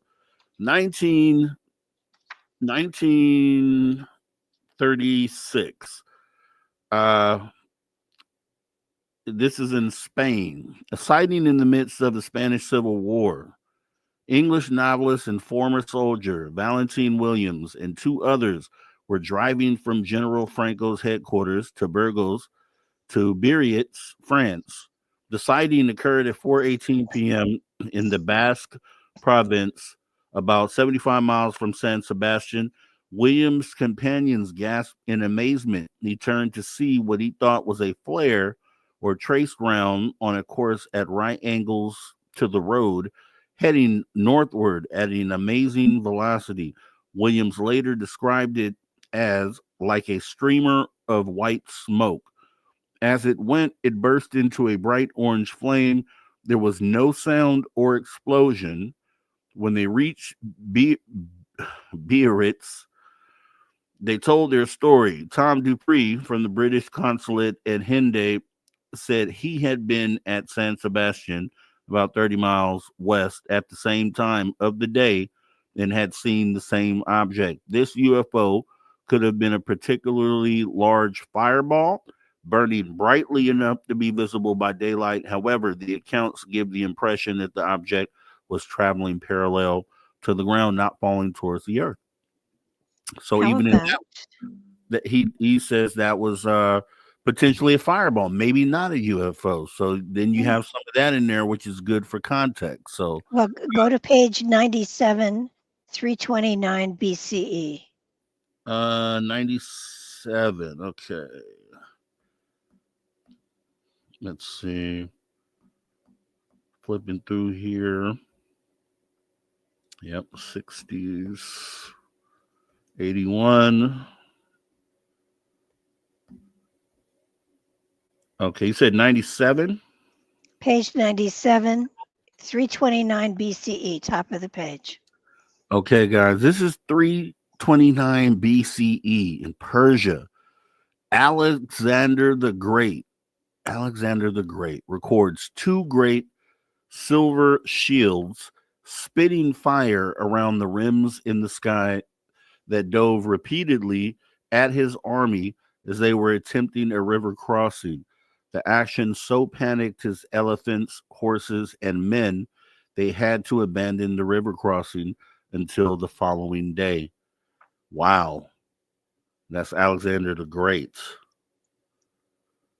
Yeah. 537 BC. Persia, a green-skinned humanoid wearing a loose garment over his metallic fitted jumpsuit appears to the Hebrew prophet Daniel. Wow. Yeah, it goes on and on and on. And this is so and this one is because I think this one is what is that for the oh my gosh, it'll come to me. So 3534 BCE India. According to the Bhagavad Gita, flying warships burned and destroyed an entire city and its inhabitants before returning to the hand of Vishnu. And it's the Vimanas. Am I saying Va- that right? Vamana. Yes. And so they have those stories, and I think that's like 7,000 years back. So that's in the history, and I think that's kind of what they were talking about there. Um, let's see if I can find another. Let's see. It's just amazing. I mean, you can, and I'm literally just spinning the wheel here and just picking one here, and I'm gonna pick another one for you guys here. Um, okay, 1905, Cherbourg, France. Sighting of an oval, reddish colored object that hung in the sky over this northern French port for several days. It was not in the position of the planet Venus and was not reported from other towns. Huh. Okay. Page 87, 840. This is one of my favorites. All right, page 87, 840. Lyons, France. As he was coming out of the cathedral, Agabard, bishop of Lyons, saw a mob stoning 3 men and a woman. Apparently, they had been seen descending in an airship and claimed to be returning to Earth after having been kidnapped by celestial beings who showed them wonders. At the time, France had a law imposing penalties against creatures that travel on aerial ships. The bishop managed to successfully save the lives of these particular four. This strange law was ratified by at least three French kings: King Pepin the Short, Charlemagne, and Louis the First. Can you Wow! believe that? I Wow! mean,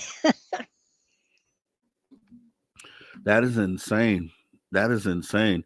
it And is. it's just the thing about it is that it's so similar to I talk to experiencers all the time, and it's just like it's just a different it's the same story, different time, and so you can see the likeness of these situations, and it's like it's the same thing. It's been going on this entire time, and how can the government want to hide that from us? That's my thing. How, like, Well, what why? gets me is all of these things are official reports prior to 1947. After 47, they all became frightening. But prior, I mean, we're talking cave drawings, we're talking, my goodness, look at the Nazca lines. There's even a friendly alien there waving at the sky. I mean, they've been around forever. Yeah, yeah, they have, and man, so let me ask you this, and because I asked everybody this, and I just wanted to get your opinion on this. Recently, just this year, we had these drone sightings. Yeah. What was your opinion on those? What did you think those were? Oh, they're And all ours. okay, so you think they're all ours? You Oh, don't think yeah. Oh, yeah. anything? Well, when I say ours, it's either Germany, Russia, Japan, China, us, who knows else. I mean, until drones became common knowledge here, there weren't any sightings of them. Now they're all over the place. If extraterrestrials had had them forever, we would have had them, those sightings forever. But they haven't been out there. The only drone that I know of historically that I would buy as a drone is the Rendlesham Field, the Rendlesham Forest sighting. Mm. And that was a drone from the future. That was a drone that had come through time. Yeah, you make a you make a great point actually with that. When you look historically, especially going through this, and I guess that's another way to be able to do that is, and this is crazy because I always say this on this show. I always say history is a great judge of the present, or a way to kind of validate what we're seeing in the present is by looking historically on things that we have cataloged and data that we've captured that we know, and that's exactly what you're saying there, and that makes total sense because I say it all the time. But so I think that's another way that this book could be used is is a just a way to validate the things that happen now, because I didn't think about that, right? Drones, if these would be extraterrestrial, then we should have some sort of similarity to something that happened in the They, past. But they only became popular and annoying when they became commercially available to everyone. yeah, one thing that I am noticing, especially as I was going through and looking at a lot of these sightings in this book here, is that I don't think that, the classic shape is not the disc. And we know how the flying saucer term became because of Kenneth Yeah, Arnold, but it seems like that isn't the prevalent shape that historically has been there. It's been these spheres. It's been these round objects, silver, some mhm. white, and and I say that because we have the footage from the most recent whistleblower, Jake Barber, and it's an egg, and it's people call it an egg. It's an egg-shaped object, and it's white. But historically, and I've said this to people, that's the shape that gets reported a lot if you go back in history. Yeah. And in this book, it comes up so many different times, but people look at it, they don't think about it that way. They think, okay, it's not a disc, it's not one of these things that we've been led to believe are the classic shapes, but it's like, no, the egg shape is the classic shape. Well, also the cigar shape. I found it interesting that the cigar shape appeared in lots of different places. And then there was that asteroid that was supposed to hit us that is now not going to, that they thought was a ship or a spaceship from outside of our galaxy that was traveling, and it looks exactly like a cigar. You mean the one that they most recently found, or you mean the Oumuamua? Oumuamua. Oh yeah, yeah, exactly. And I remember when he first said that, when he first said that it was an alien crab, then he kind of came out of left field with that. But when you look historically and you look at the shape, that would be the shape that has been described historically. And I think that's definitely where this book is going to be able to be used as that sort of tool, to be able to say, okay, do you think you saw this? Look in the book. Did it come up in the book? Because historically, this is what's been showing up, and Yeah. there's likely only these few different type of craft that we keep seeing. And it validates my sighting because I saw 47 of these spherish sort of objects that disappeared in the thin air, and they're Well, exactly what you list here in the book. and if you look at it and you realize that, okay, so every year there's a new model. We have different models of cars all the time. Why not different models of UFOs? I thought about that. I mean, and I think that can account for some of the other shapes, but Yeah. yeah, I mean, why not, right? Why not?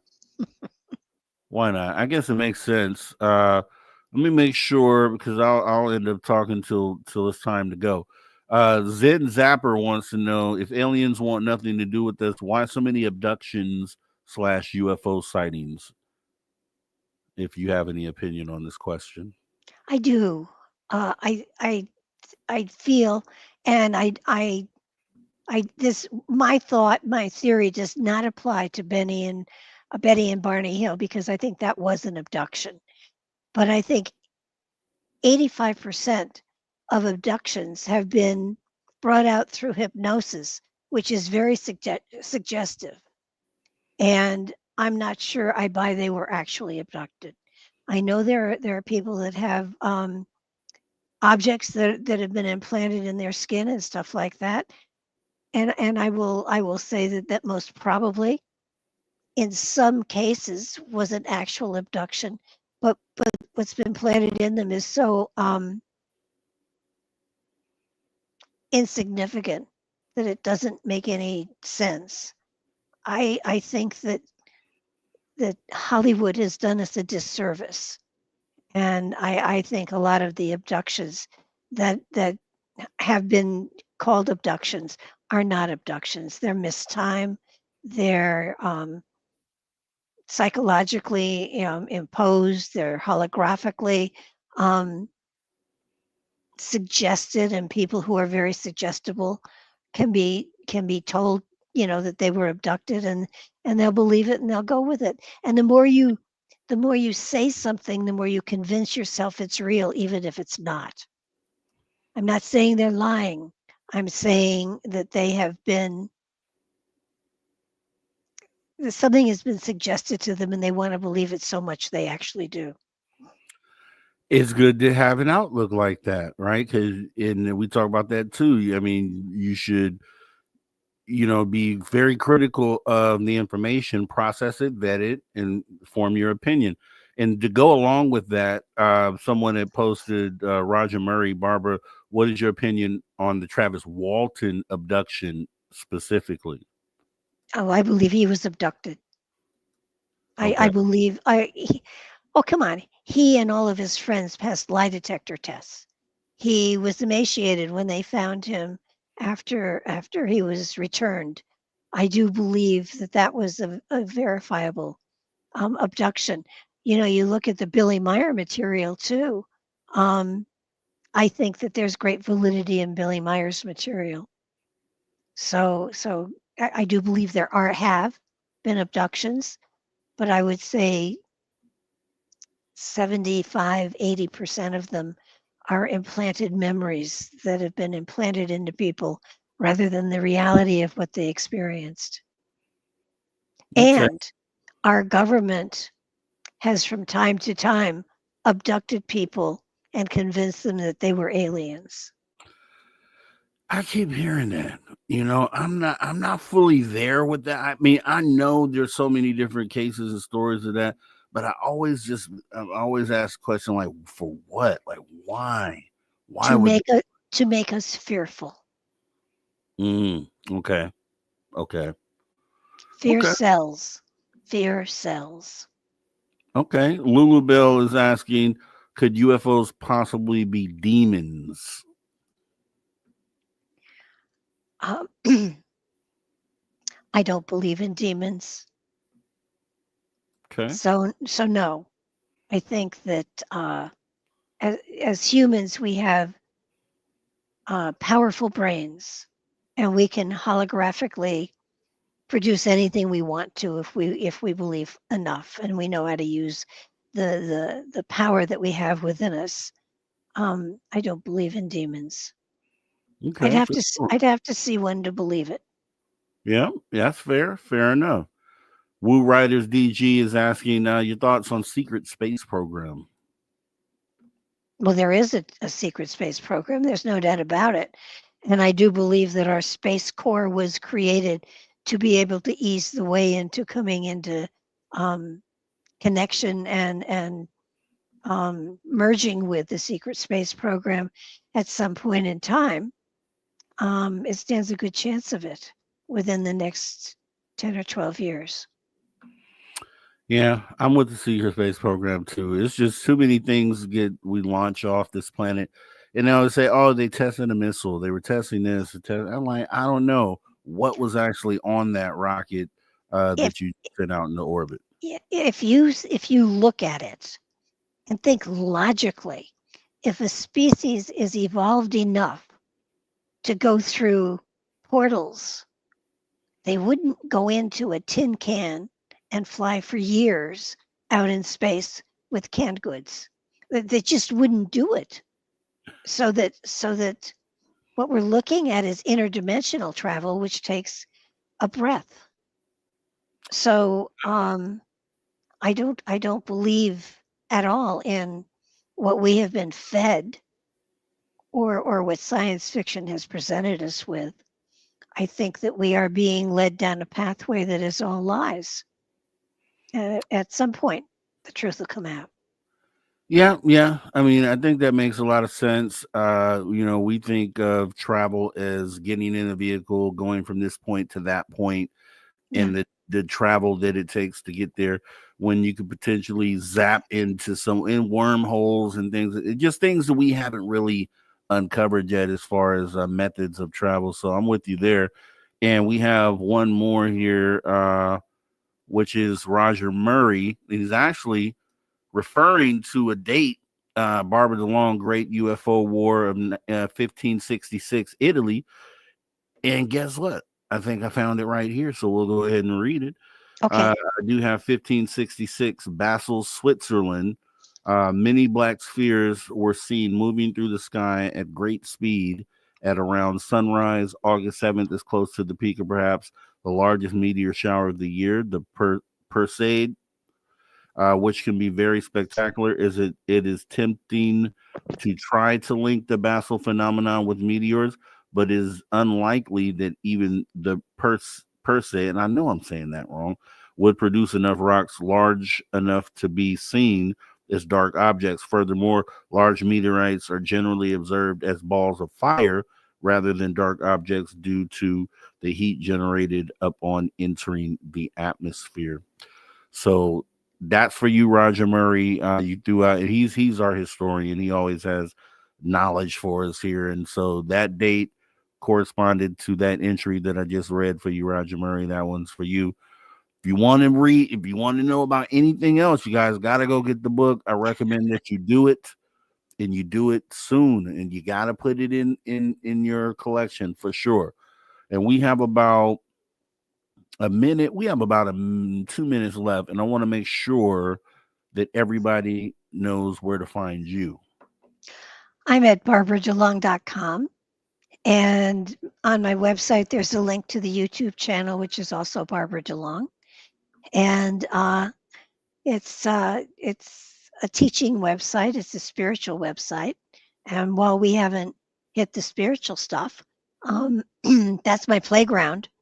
And I think that doing podcasting has been one of the most exciting things I've ever done, and it keeps opening up new doors for me. So I am absolutely thrilled that you had me on and gave me the chance to talk about Before Roswell, because it is near and dear to my heart, of course. But we recently moved into doing StreamYard and Podbean as well. So we're kind of growing and stretching, just like you are. Yes, and I would love to have you back, and we have to definitely do this. And actually, there's a buzzer beater question. So if you could answer this in 30 seconds, Leacham, the spicy lizard, is saying, other than actual remains and DNA, what is your opinion is the best evidence of giants, and do you think they are still some around? We're still talking about them thousands of years later. They're in the Bible. Through history, they have entered into every aspect of our lives. And if they hadn't been real, they wouldn't still be talked about. That is awesome. A great way to end the conversation tonight. It has been so awesome, Barbara. Like I said, once again, Mark Eddy swings for the fences and brings on someone that moves the needle. That's so important to me. As I tell everyone at the end of the conversation, I like people to leave with more than they came in with. And I think you did that tonight, Barbara. So thanks so much. I'll be in contact with you. You have a great rest of your night, and you take care. Thank you. Bye-bye now. All right, guys, I'll be right back right after this break. Conversations that move the needle. Conversations that move the needle. You're listening to After Hours with Mr. Rob G on the only place where you can own the night. Spaced Out Radio. Spaced Out Radio. You've tuned your dial to the right frequency.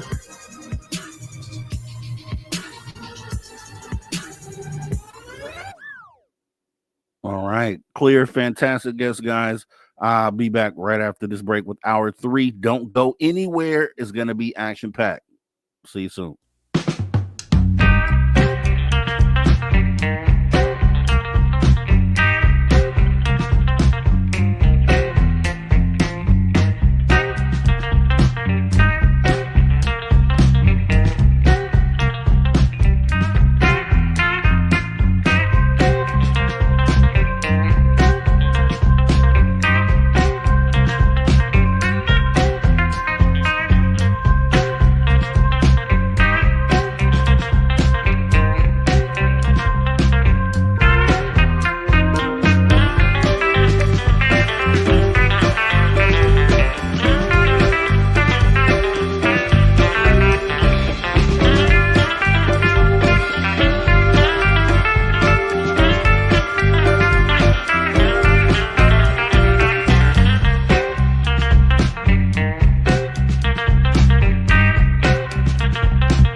All right, everybody, welcome back. Spaced Out Radio after hour number 3.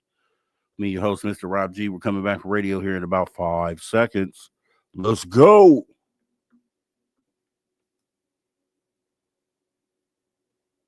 All right, everybody, welcome back. Spaced Out Radio after hour number 3.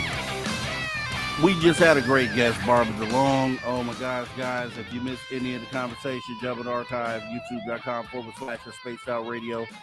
Awesome stuff as we get ready to jump into this last hour. We have Steve Stockton, Tales Untold, Missing Person Mysteries, as well as Drew Danke with After Hours Wrap Up, and then some UFO and weird news to go ahead and kick off and end off the night as we get ready to go ahead and jump into Steve Stockton, Tales Untold, Missing Person Mysteries.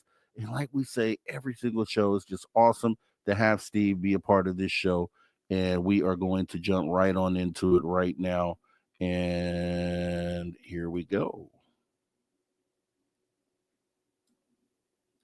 Welcome to Tales Untold and Missing Persons Mysteries on Spaced Out Radio's After Hours.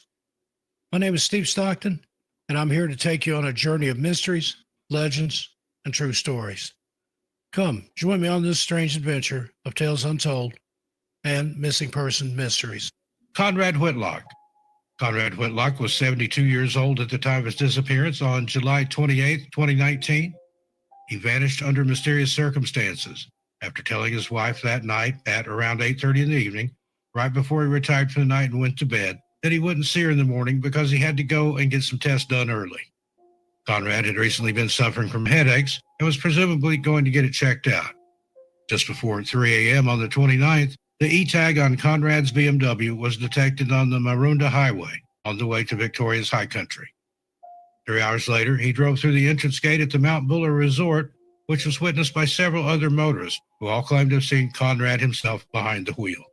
Approximately 7 hours after he left his home in the middle of the night, seemingly with no destination or reason in mind, at 10 a.m., his car was found abandoned on the side of the road, and Conrad had seemingly vanished right into the ether. He hasn't been seen or heard from since. When she woke in the morning and couldn't get a hold of her husband, Conrad's wife, Mandy, called the police and expressed her concerns to them. Then they tracked his phone to Mount Buller, and there his car would be found abandoned and empty, with the keys still in the ignition. After what was described as an exhaustive 6-day search effort conducted to try and locate the missing elderly man, who up till now had shown no signs of dementia or other mental illness, there seemed to be no rhyme or reason why he left his home when he did or drove the route he did, just to end up abandoning his car haphazardly parked on the side of this isolated road. The rescue effort included police, Mount Buller search and rescue specialists, forestry workers, a dog squad, and an air wing. Dozens of searchers and volunteers combed the area where Mr. Whitlock's BMW was found, but it was all to no avail, as no other trace of him has ever been found. The overnight temperatures in the area at that time were dropping to -3 degrees Celsius or 37.4 degrees Fahrenheit, and it had started to snow. It's believed he had no provisions with him at all and was definitely not equipped for such harsh weather. The coroner stated that because of certain things going on in the world at that time, the pandemic, NSW cadaver dogs weren't able to join the search until months after Conrad had initially gone missing. Peter Towner, a former Victoria police detective who worked on the case, said at the time, "It was a long delay, and that, I think, has compounded the fact that we didn't find him. I don't think we'll ever find him." Coroner Parisa Spanos asked Mr. Towner, "We're about 15 months after the event. Do you know if the cadaver dogs would be expected to find a trace?" His response was, "They were quite confident that if he was there, they would have found him. I wouldn't say they were unsuccessful. They just didn't find him. He wasn't where they searched." It was later discovered that just a few days before he disappeared seemingly into thin air, Conrad was participating in a practice session at a racetrack with his Mustang when he crashed into a barrier. Now, it's alleged that he didn't hit his head, but later witnesses came forward and said that he had a large bruise on his forehead after the incident. This is when his wife says he first started complaining of severe headaches. It was also uncovered by investigators that, right before he vanished, Mr. Whitlock had been searching on his computer for things like amnesia and memory loss. The lapsed Scientologist was even searching about his previous religion with a search of the word Scientology.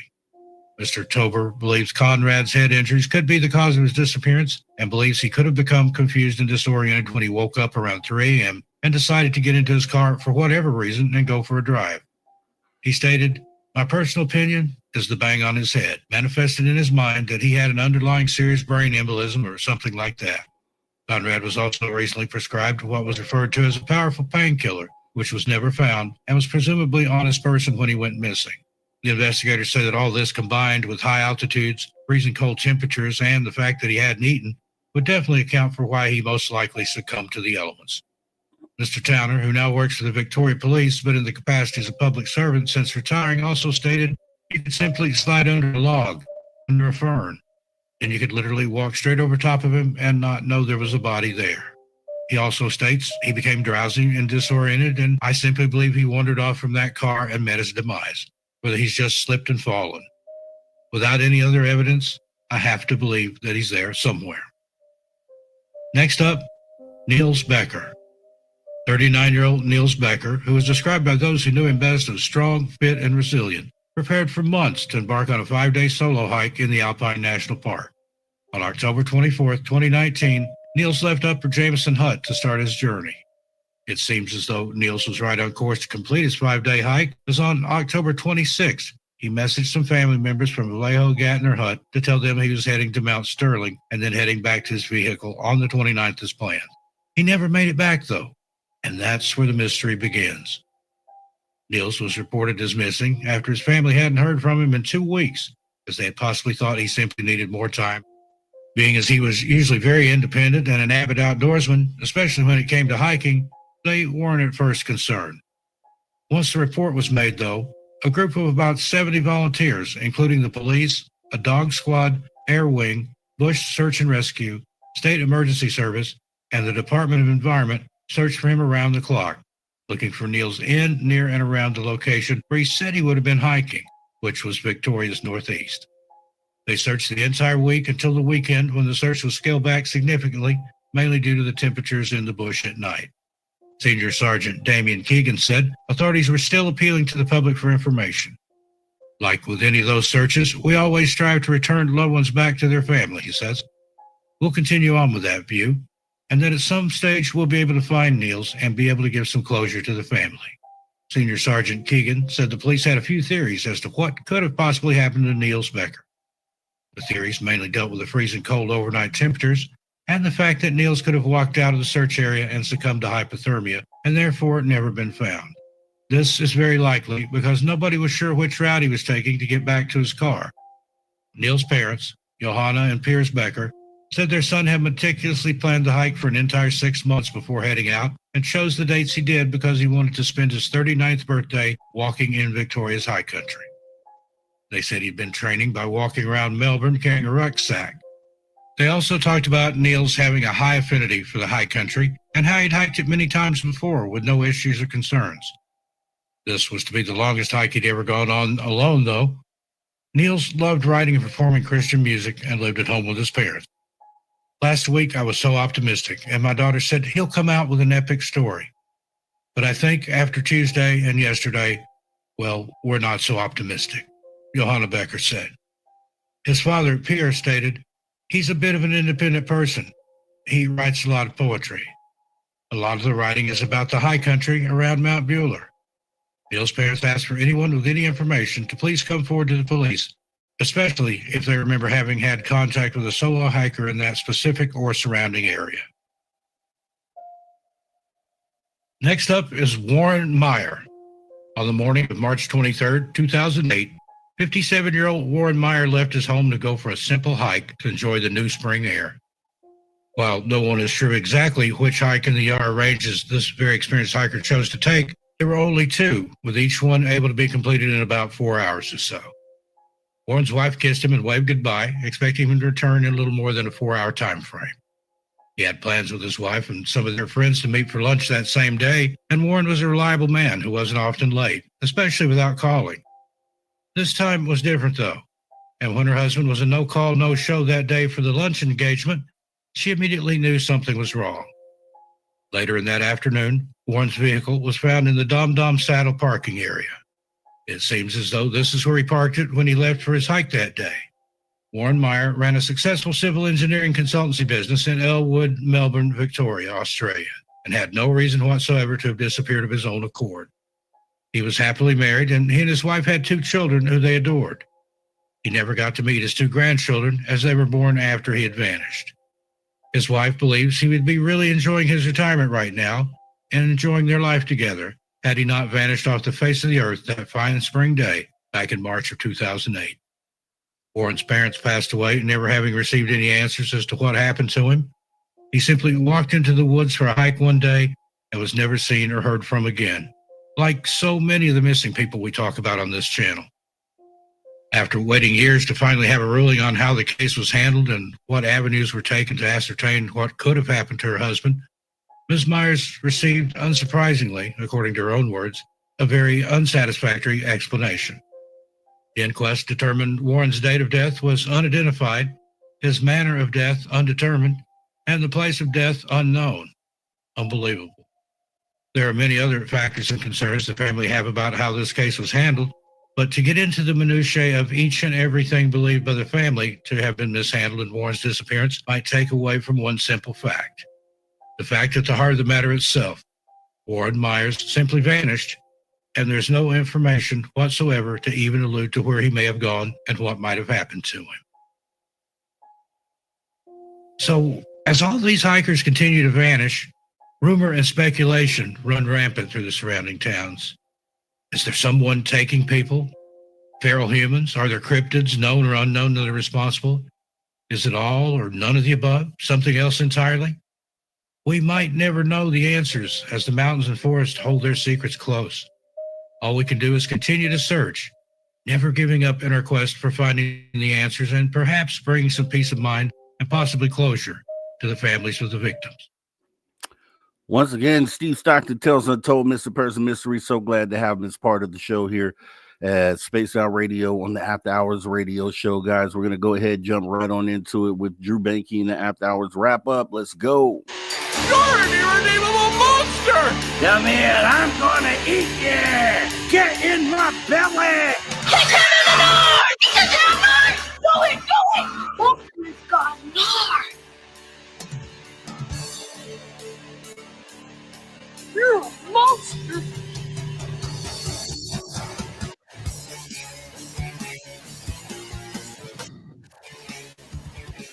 Drew Banky with the After Hours wrap up. Drewski, my guy, how you doing? Good, brother. Good. Great guest, huh? Great freaking guest. Interesting stuff. We haven't heard Giants. Don't hear Giants very often. So it was very interesting stuff. And the perspective on that, and we can get into that as well, but just the whole Roswell, just the before Roswell. And it says it right there, before Roswell, but you don't think of literally what she has in this book. And it is like, I'm talking about going backwards, starting in Roswell, going backwards, just citing.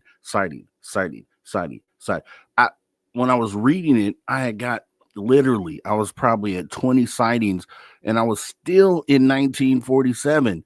Had no clue that much stuff happened that year, because all we know and hear about is Kenneth Arnold, and maybe I think there's one other one that a lot of people talk about, but so many other ones that happened the same year as Roswell. Sure. You ever hear about George Washington? I think it was George Washington, or one of the early presidents. Yeah, there's all types of them, man. But they go back a while. But yeah, that I've never heard a compilation that detailed as that. You know, I've heard of ones before Roswell, but just a handful here and there. But yeah, that many is just, it's crazy. And the way she explains her theory on giants and all that stuff, like, it's possible, you know, it makes possible sense. I mean, when I was down with the Miccosukee tribe, one of the things that was talked about down there by one of their elders was about 7 generations ago, 7 generations ago, people lived over 1,000 years old, and this was passed down through like lineage, so like family lineage history, that the for one, the life expectancy of humans just 6 to 7 generations ago was up close to 1,000 years old, and trees went all the way into the clouds. This is verbatim what was told to me. The trees went all the way into the clouds. Yeah. Some people are saying, and I've never, this is new to me, but some people are talking about, well, Devil's Tower. Devil's Tower is a petrified tree. And I'm like, oh, okay. I mean, it kind of makes sense because of the grooves on it, how it could be that. And I'm like, well, shit, if that's a petrified tree, that was one big ass tree, man. Yeah.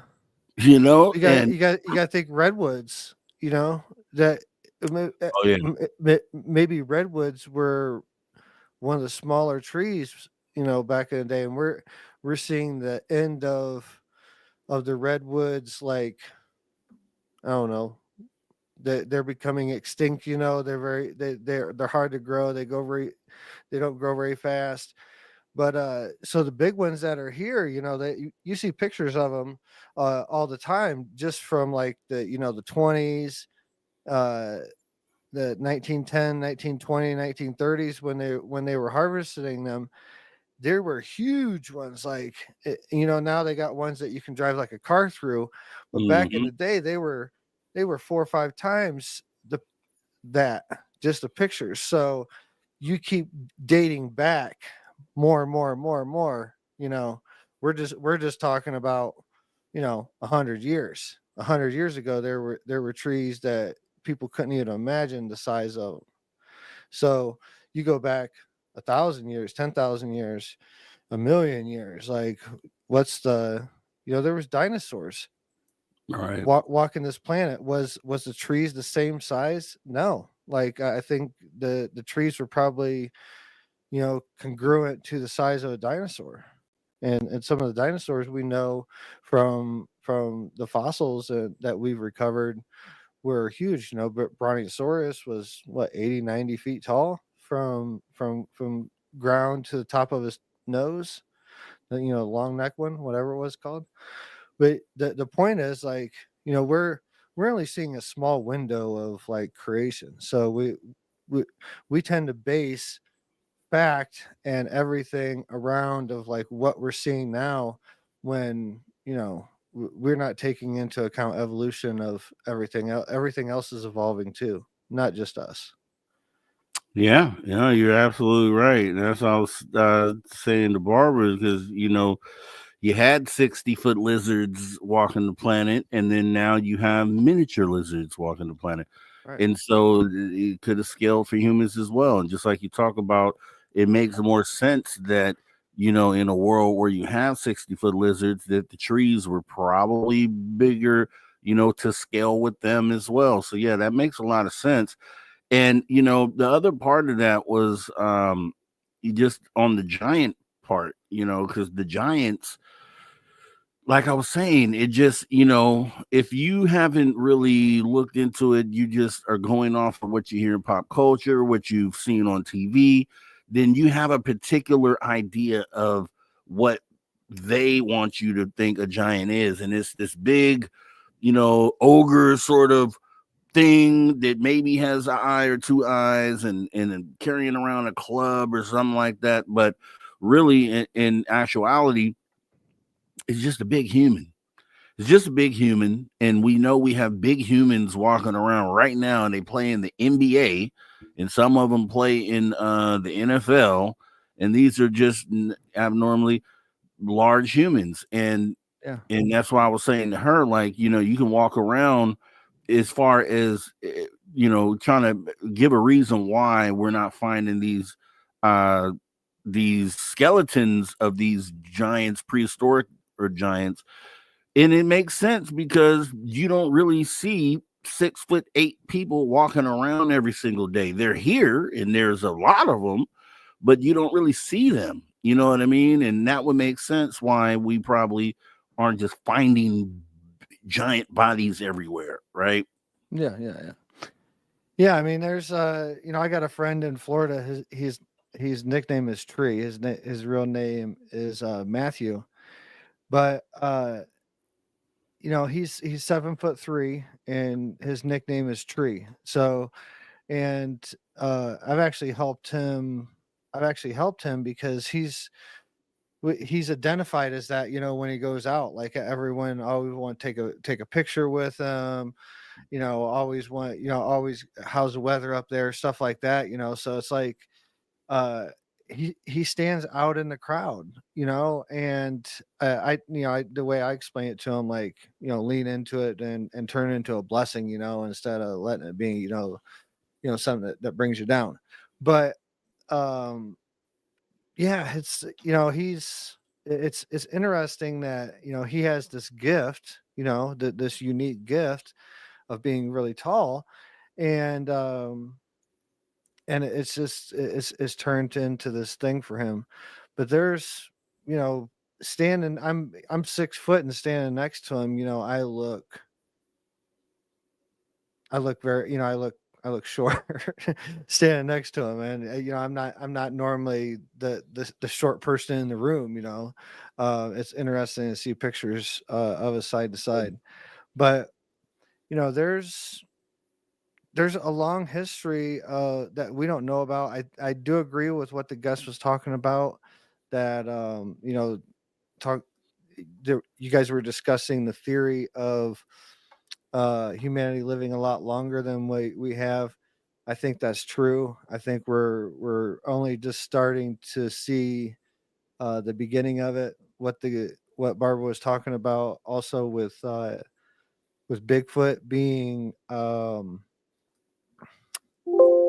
extra dimensional, not so much physical, but extra dimensional, or energy being, or something, something like that. That's because people track them, and then they find evidence here and there, but then they seem to disappear into thin air. It's the tale always that no one can ever get a solid physical evidence of a Bigfoot, unless, well, it's not solid physical evidence, but talking to Jim White, talking to myself, and unwrapping the Uwhippie ceremony, the Bigfoot is deeply tied into the Uwhippie ceremony, and it's deeply tied to Native American history and spiritual history. And it's that there's tribes that call him the hairy brother, or the hairy relative. So it's yeah, I agree with a ton of the stuff that the guest was talking about. Yeah, she was definitely on point, and gotta have her back for the giant conversation. Just this, focusing on that. Tonight was about really before Roswell, and just that database of just crazy, just, man, historical accounts, descriptions, and things of that nature. Because I always say all the time is that in order you would kind of, history is a good measure for what it is we're seeing now. And when you have a book that just has case after case after case after case, you could literally take whatever is next, like the next sighting that happens, the next big UFO thing that happens, take that before you just throw it away and say, no, this is garbage, it's nothing. Let's take that and let's go look at the book, and let's go look historically and see if we can find something that lines up with that. And then that way we know that there's at least something to it. And that's why I was saying to her, when you start, from what I've read so far, and I kind of knew this already, but based on other historic stuff, but when you start looking back, you realize that find this aren't really the thing. It's really these fears, it's really these other things that are more commonly seen. And that's why people keep trying to throw away the egg thing like it was nothing. But historically, it's a shape that's been seen a lot. So with that being said, we're going into our final break of the night right here on the Spaced Out Radio After Hours radio show. the After Hours Wrap Up with me, Mr. Rob G, and that guy, Drew Banky. And we'll be right back right after the break. Don't go anywhere. This is it. 30 minutes left. Come right back.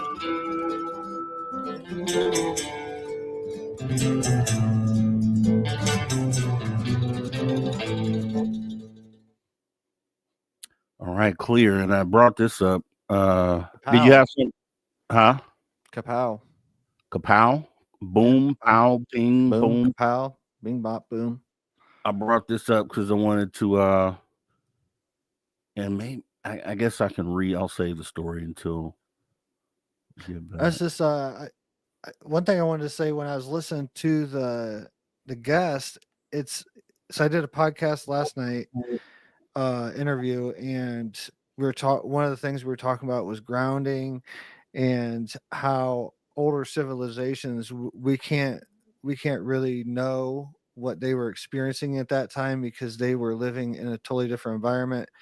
They weren't cut off by social media. They weren't cut off by electronics. They were grounding all the time. This is, it's just funny that it's almost very specific terms that we were talking about last night on it, that I was talking about last night in an interview that come up today, and when Barbara was talking about the grounding and the tribes, because we were talking about Chaco Canyon and how people can't really wrap their heads around what was going around in Chaco Canyon, but we're looking at from a different perspective. We're looking at from much more removed perspective. If you were living in that canyon, you were farming, you were hunting, you were living off the land, drinking the water. You weren't drinking any soda or anything like that. You weren't having any screen time. You were walking around on bare feet all the time. You were in tune with a circadian rhythm, and you tie all those things together, and what were the dreams like of those people then? What they might have been having full on visions, just in non-medicine ceremonies, just in sweat lodges and things like that. So it's just interesting how the message always stays kind of grouped together. I'm with you. I'm with you 100%. And and I'm a kid. I was a kid. I'm not a kid anymore, but I was a kid that used to go outside without my shoes on. Like I used to go, like when we used to go to play football, I'm taking my shoes off, man, because if I could run faster and I could do, and maybe I could, or maybe I couldn't. Maybe it was just something that I felt. But when I think about it, it's like, man, maybe I was getting the energy from the earth, and I was performing at this super high level, and I just wasn't realizing it. And you know what I mean? And I just needed that connection with the earth, and I'm outrunning everybody now. And it was just something that I used to always do. I used to go outside without my shoes on, and it's like, you should be doing that. Actually, everybody should probably be doing that actually more than you do. Yeah, for sure. It's just a natural alignment. And these videos that's coming out now from this interview I did in Vegas with the Digital Social Hour. One of them that's getting a lot of attention is the one talking about breatharians and living off the sun and things like that, living off the sun energy. And just the other day, I've been getting a lot of flack. Like I've been getting a lot of flack of people. Like people get really touchy when you start talking about a food addiction, but really we're as humans, we're addicted to food. Not saying we're meant to live off of food, but we definitely eat more food than what we need to eat, to survive. Like we really should be outside more, living in more in tune with nature, and we wouldn't need as much food as we do.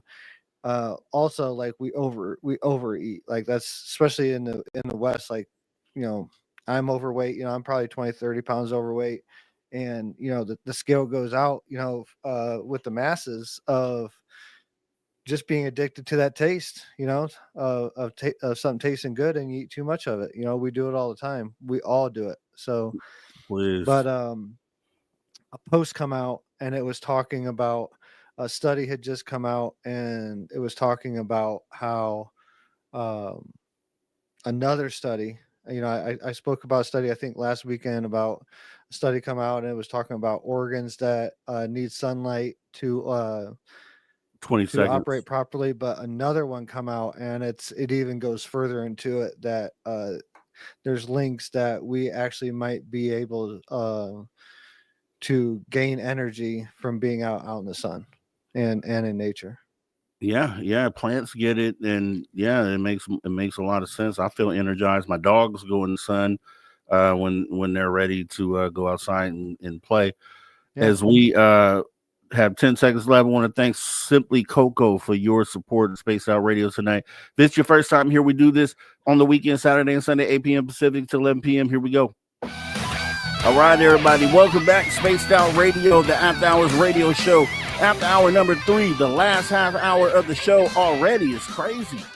With the After Hours wrap-up right here with Drew Banky, it's been awesome. We had our guest, Barbara DeLong.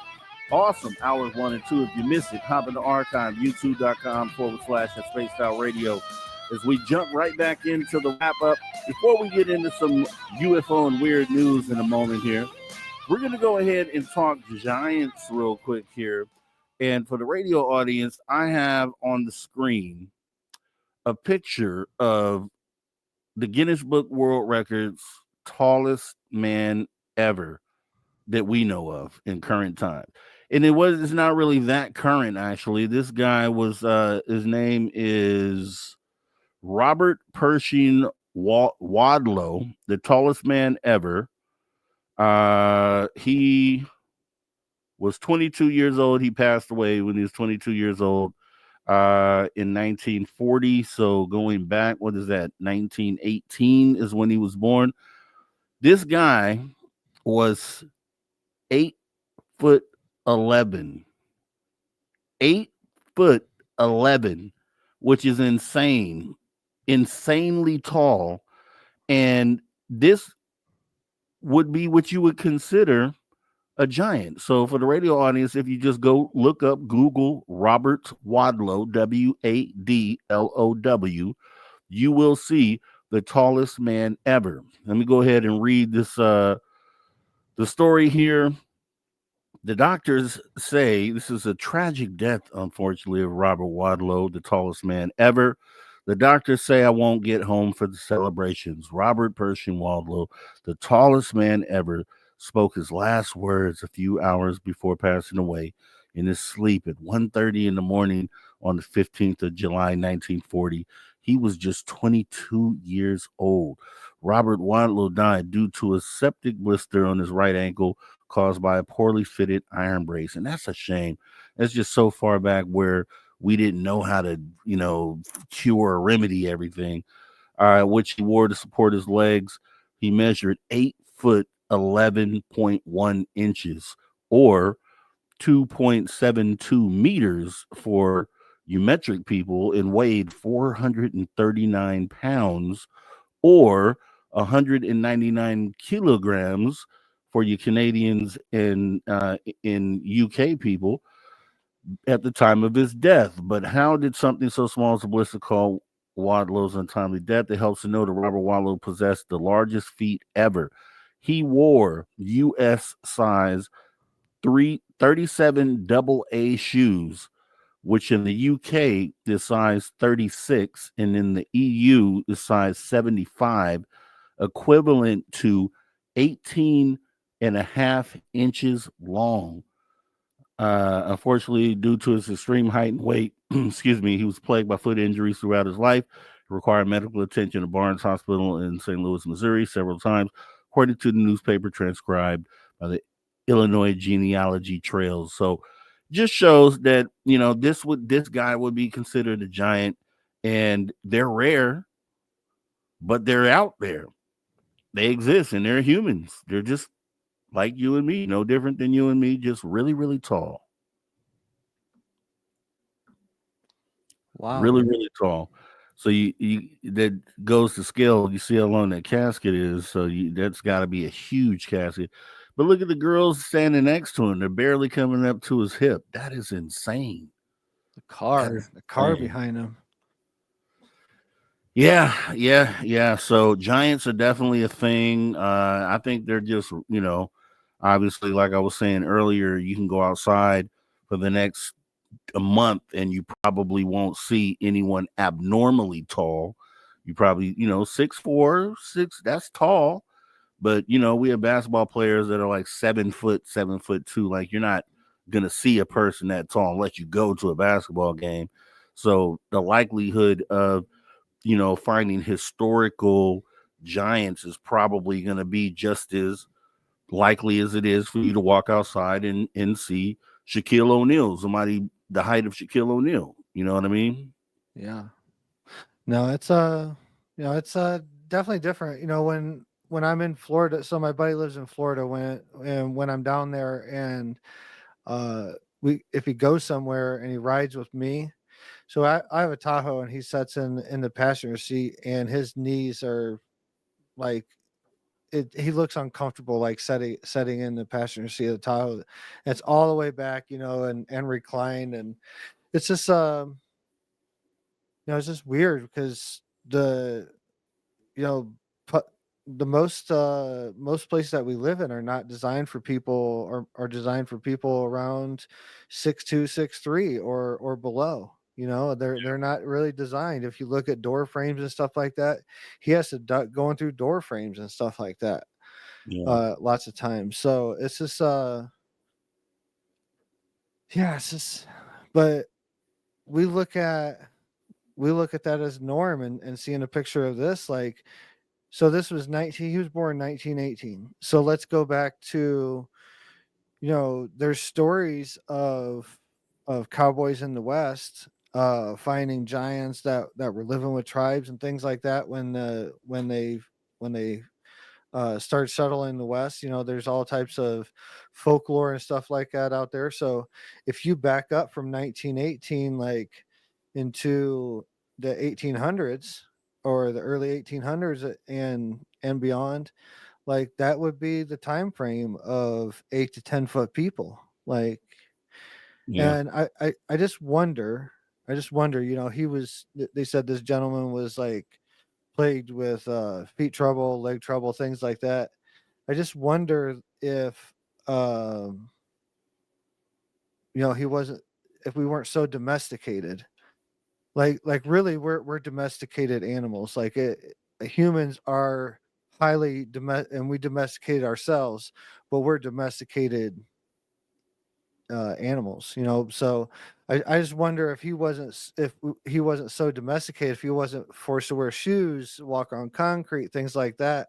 Just so what we were talking about before the break of this of the after hours wrap up, of being more grounded and being more connected, things like that. Maybe his body would have naturally supported his size. And then I'm just thinking about this, because just like you said, this same gentleman right here, this 500 years ago, it's gonna be written in history that he was just a giant, that he wasn't just abnormally tall, but that he was this separate thing called a giant, right? And Hmm. maybe there was a point in time, because somebody points out it has to do with it's gigantism, and someone's pointing out it's the pituitary tumult. So it's kind of like his barber was saying, like a defect. Now, what if, and it's sort of rare, but what if it was like more prevalent at one point Right. in time in history, where that defect, you ended up finding way more people. I mean, I'm just thinking about that No, because it makes. I'm with it. What if one of the first defects was a 6 foot person you know, being in a tribe, and that was one of the first defects. And really, it was 10 foot was the norm. And what if we're just an extended part of the defect? And at one point, the giants were the quote unquote giant was the norm. 8 foot or above, or 9 foot or above, or whatever number you want to put on. I saw people in the chat putting different numbers on what definitions of giants are, but like you say, like if you were to take this guy, take him back just a couple hundred years, or just take him into a tribe that didn't know anything, like a isolated tribe in the jungle or something like that. If you took him down in Peru, because the the general height down there is a lot smaller than the United States, so it's 5-6 inches smaller. Everyone's 5'6", 5'7", 5'8" is a normal height. If you take that dude down there, like they would consider him a giant in an isolated tribe in the jungle down in Peru. That's true. That's true. And You here's know, another thing. you got to look at it from perspective. Like I talk about this all the time. We overlook the variables in perspective. Like we all, Here's another thing. If you see, just like in current day, you'll have a basketball player who's tall, obviously, who will marry a female basketball player who's also tall, and then now they have a tall kid. And so if you have 2 or 3 couples that are basketball players and they have kids that are obviously going to be tall too, all of a sudden, if they're in a group together, all of a sudden you have like 10 really tall individuals at one place at one time. But the other part of that is that, I think that I've seen this. I've seen kids who, when we talk about tall on average, we look at a female who is 5'9" and say she's tall. And then we look at the father who might be 6', 6'1", and we consider that tall. So, but I've seen kids that play basketball as kids and they're regular sized kids. And it seems like they are, because their goal is to become a basketball player. I've seen kids grow for no reason at all, dude. I've seen kids, literally is no history of anyone in the family being that tall, but because this person chose to play basketball and was really driven by it, that person ended up growing to a height to where they were able to play and stand with other players. Not everybody, but I've seen kids do that, where a kid was regular size at 12 years old and then all of a sudden just grew overnight because he was so into basketball. And I think you can almost make yourself do that. Are you trying to tell me that your mind can manifest a reality? That's what I'm saying. Are you trying to tell me that? That's what I'm saying. I've seen it. I've seen it multiple times. Well, I believe in all that, man. But there's to take it a step further, we're going into an age where stem cells are becoming more and more well known, more and more available to a greater part of the population. 5 years ago you had to be multimillionaire. Now it's getting to the point where you can afford stem cell therapy. Like can repair injuries, knee injuries, things like that, back injuries, skeletal problems in your back, things like that. But it's only we're starting to figure out we can actually optimize. We can optimize humans and biohack and things like that. So we're going into an interesting age, and the understanding of frequency, vibration, energy. There's I talked last week, last Friday I did a interview too, and one of the things that we were talking about on that show was the power of your mind and how it can affect reality. And we really need to start looking at accepting that as truth. There's 2 truths that contradict most people's thoughts, and we agree on these 2 truths, but we put them together, a lot of people shy away from it. One is energy never dies; it only moves from one point to another. Two is we have energy inside of us. We know that there's a spark inside of us. Where we get hooked up to paddles and they jump start our heart like a car when we have a cardiac arrest. They put a spark back into us to try to jumpstart us again. So there's energy inside of us, and energy never dies. It only gets transferred from one point to another. So those two facts, and then when you put those two facts together, the truth has to be we never die. Our energy just keeps going on and on and on. But when you put those truths together and say sit down with a Christian or a Catholic or something or a Catholic, that belief pattern is, we go to heaven or hell, and we don't buy into reincarnation, but the truths that the collective has agreed upon, those two truths combined together come up with another truth that's called reincarnation, and we keep shying away from that.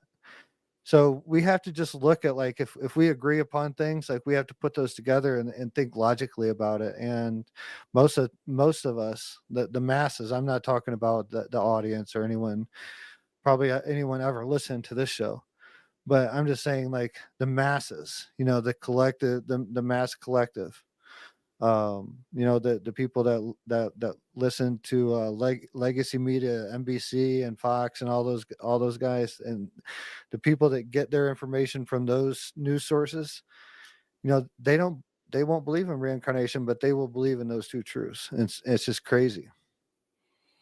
True facts, Drew Banky. True facts. True facts.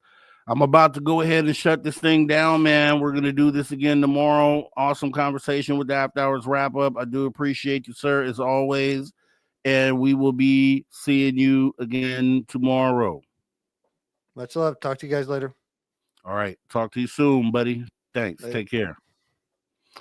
That's Drew Banky, and that's the After Hours wrap up, guys. We're going to go ahead and get ready to jump into UFO weird news. We got about 5 minutes left here in the show, guys. So don't go anywhere. You might as well just kick back as we get ready to make this happen right about now. Ladies and gentlemen, can I please have your attention? I've just been handed an urgent and horrifying news story. But I need all of you to stop what you're doing and listen. All right, UFO weird news of the week. 900-year-old Vatican book makes eerie claim about when Judgment Day will arrive. The end of the world might be around the corner if this ancient text is to be believed. An old Vatican book dating back a whopping 900 years seems to have predicted when the world is coming to an end, and is not very far off. You'd be forgiven for being skeptical, seeing as we've been here before with historical predictions when it comes to the end of life on Earth, whether it be the Mayans and their infamous 2012 prediction, or even the late British polymath Sir Isaac Newton's call on the world meeting its demise in 2060. Well, that's not here yet, so I guess we'll see. However, the latest so-called end of the world date has come from a passage in a Vatican text. The 900-year-old book is called Prophecy of the Popes, which was said to be written by Saint Malachi in the 1100s. The book predicts when the end of the world is. Found in the archives of the headquarters of the Roman Catholic Church, the book contains 112 cryptic Latin phrases that are said to describe every pope from Celestine II in 1143 to Pope Francis today. It apparently also predicts when Judgment Day, which is when Christians believe Jesus will return, will happen. The book says we can expect the world to end at some point in 2027. meaning we have 2 years left before our doom. Not to sound dramatic or anything, the final passage of text actually reads, quote, "In the final persecution of the Holy Roman Church, there will reign Peter the Roman, who will feed his flock amid many tribulations, after which the seven-hilled city will be destroyed, and the dreadful judge will judge the people." The end.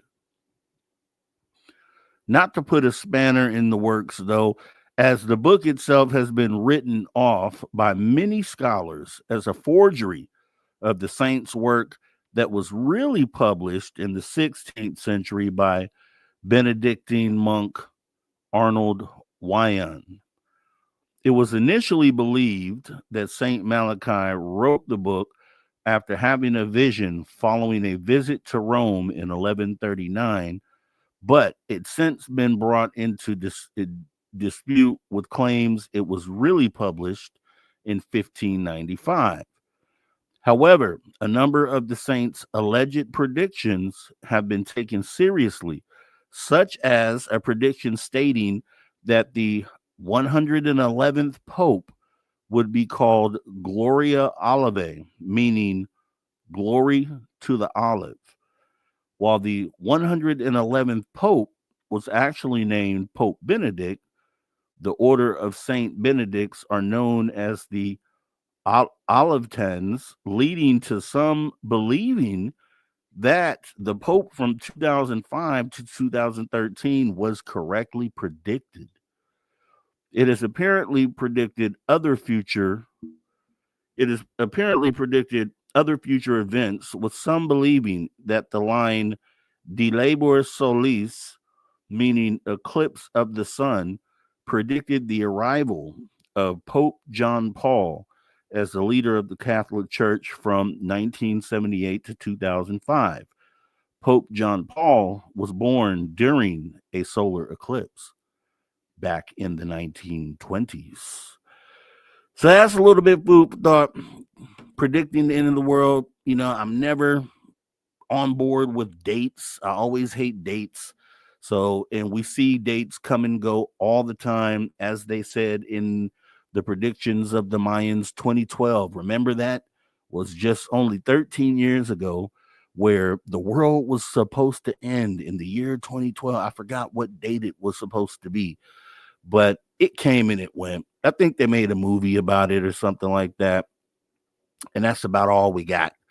So I wouldn't put anything into any of these stories, specifically when they try to pinpoint a date. But some people say disclosure is going to happen in 2027. So are they potentially predicting that? I don't know. I guess we'll have to see.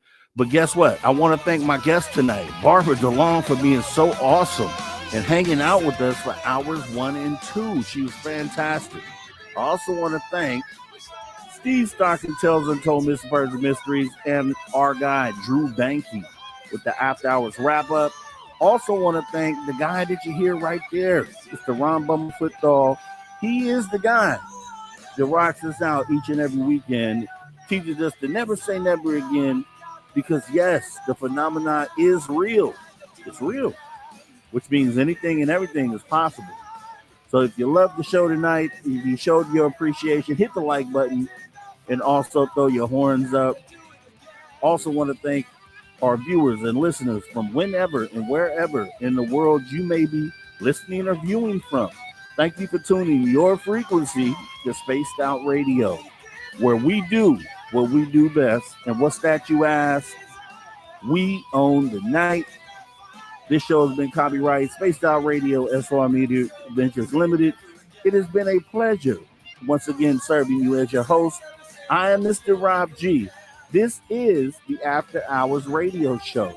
And to all you space travelers out there, this is not a goodbye nor a farewell. However, you can best believe that as we go off air for the night, we'll be doing this thing again, same time, same place. Make sure you're there. We'll love to see you back. Have a great rest of your night, guys. Take care.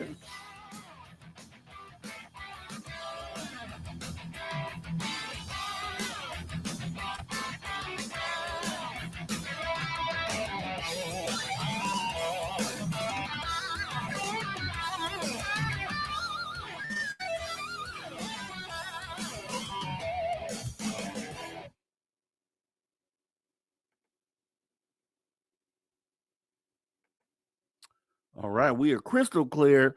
Once again, want to thank our guest tonight, Barbara DeLong, for being so awesome, guys. I may sound like I was overselling the book, but believe me, I'm not. You definitely want to go get that thing. From what I've read so far, and I'm going to continue to read it, so much information in there. I want to make sure that everybody has access to that because I think everyone can benefit from knowing things you didn't know, right? Moving the needle. That's what we do. That's what we'll continue to do. I want to thank all our super chatters for tonight, too. We had Showtime 787. Appreciate your love and support. We had Lulu Bell. Thank you for your love and support. We had Ann Joanne. Thank you for your love and support. We had Lulu Bell again. We do appreciate your love and support. And Simply Coco. Thank you so much for your love and support. The Spaced Out Radio and the After Hours Radio Show. We couldn't do it without you guys. Remember, if you're here for the first time, please consider hitting that subscribe button. At the very least, hit the like button. Let everybody know that you appreciated the show. So it kind of does the thing to the algorithm, gets the show out there. It would be appreciated. And yeah, this is pretty much it. So definitely want to thank everybody for coming on out here tonight. It has been a pleasure, guys. I'm about to get up out of here, and maybe you guys should do the same. Sleep well, and we will see you next time. Take care.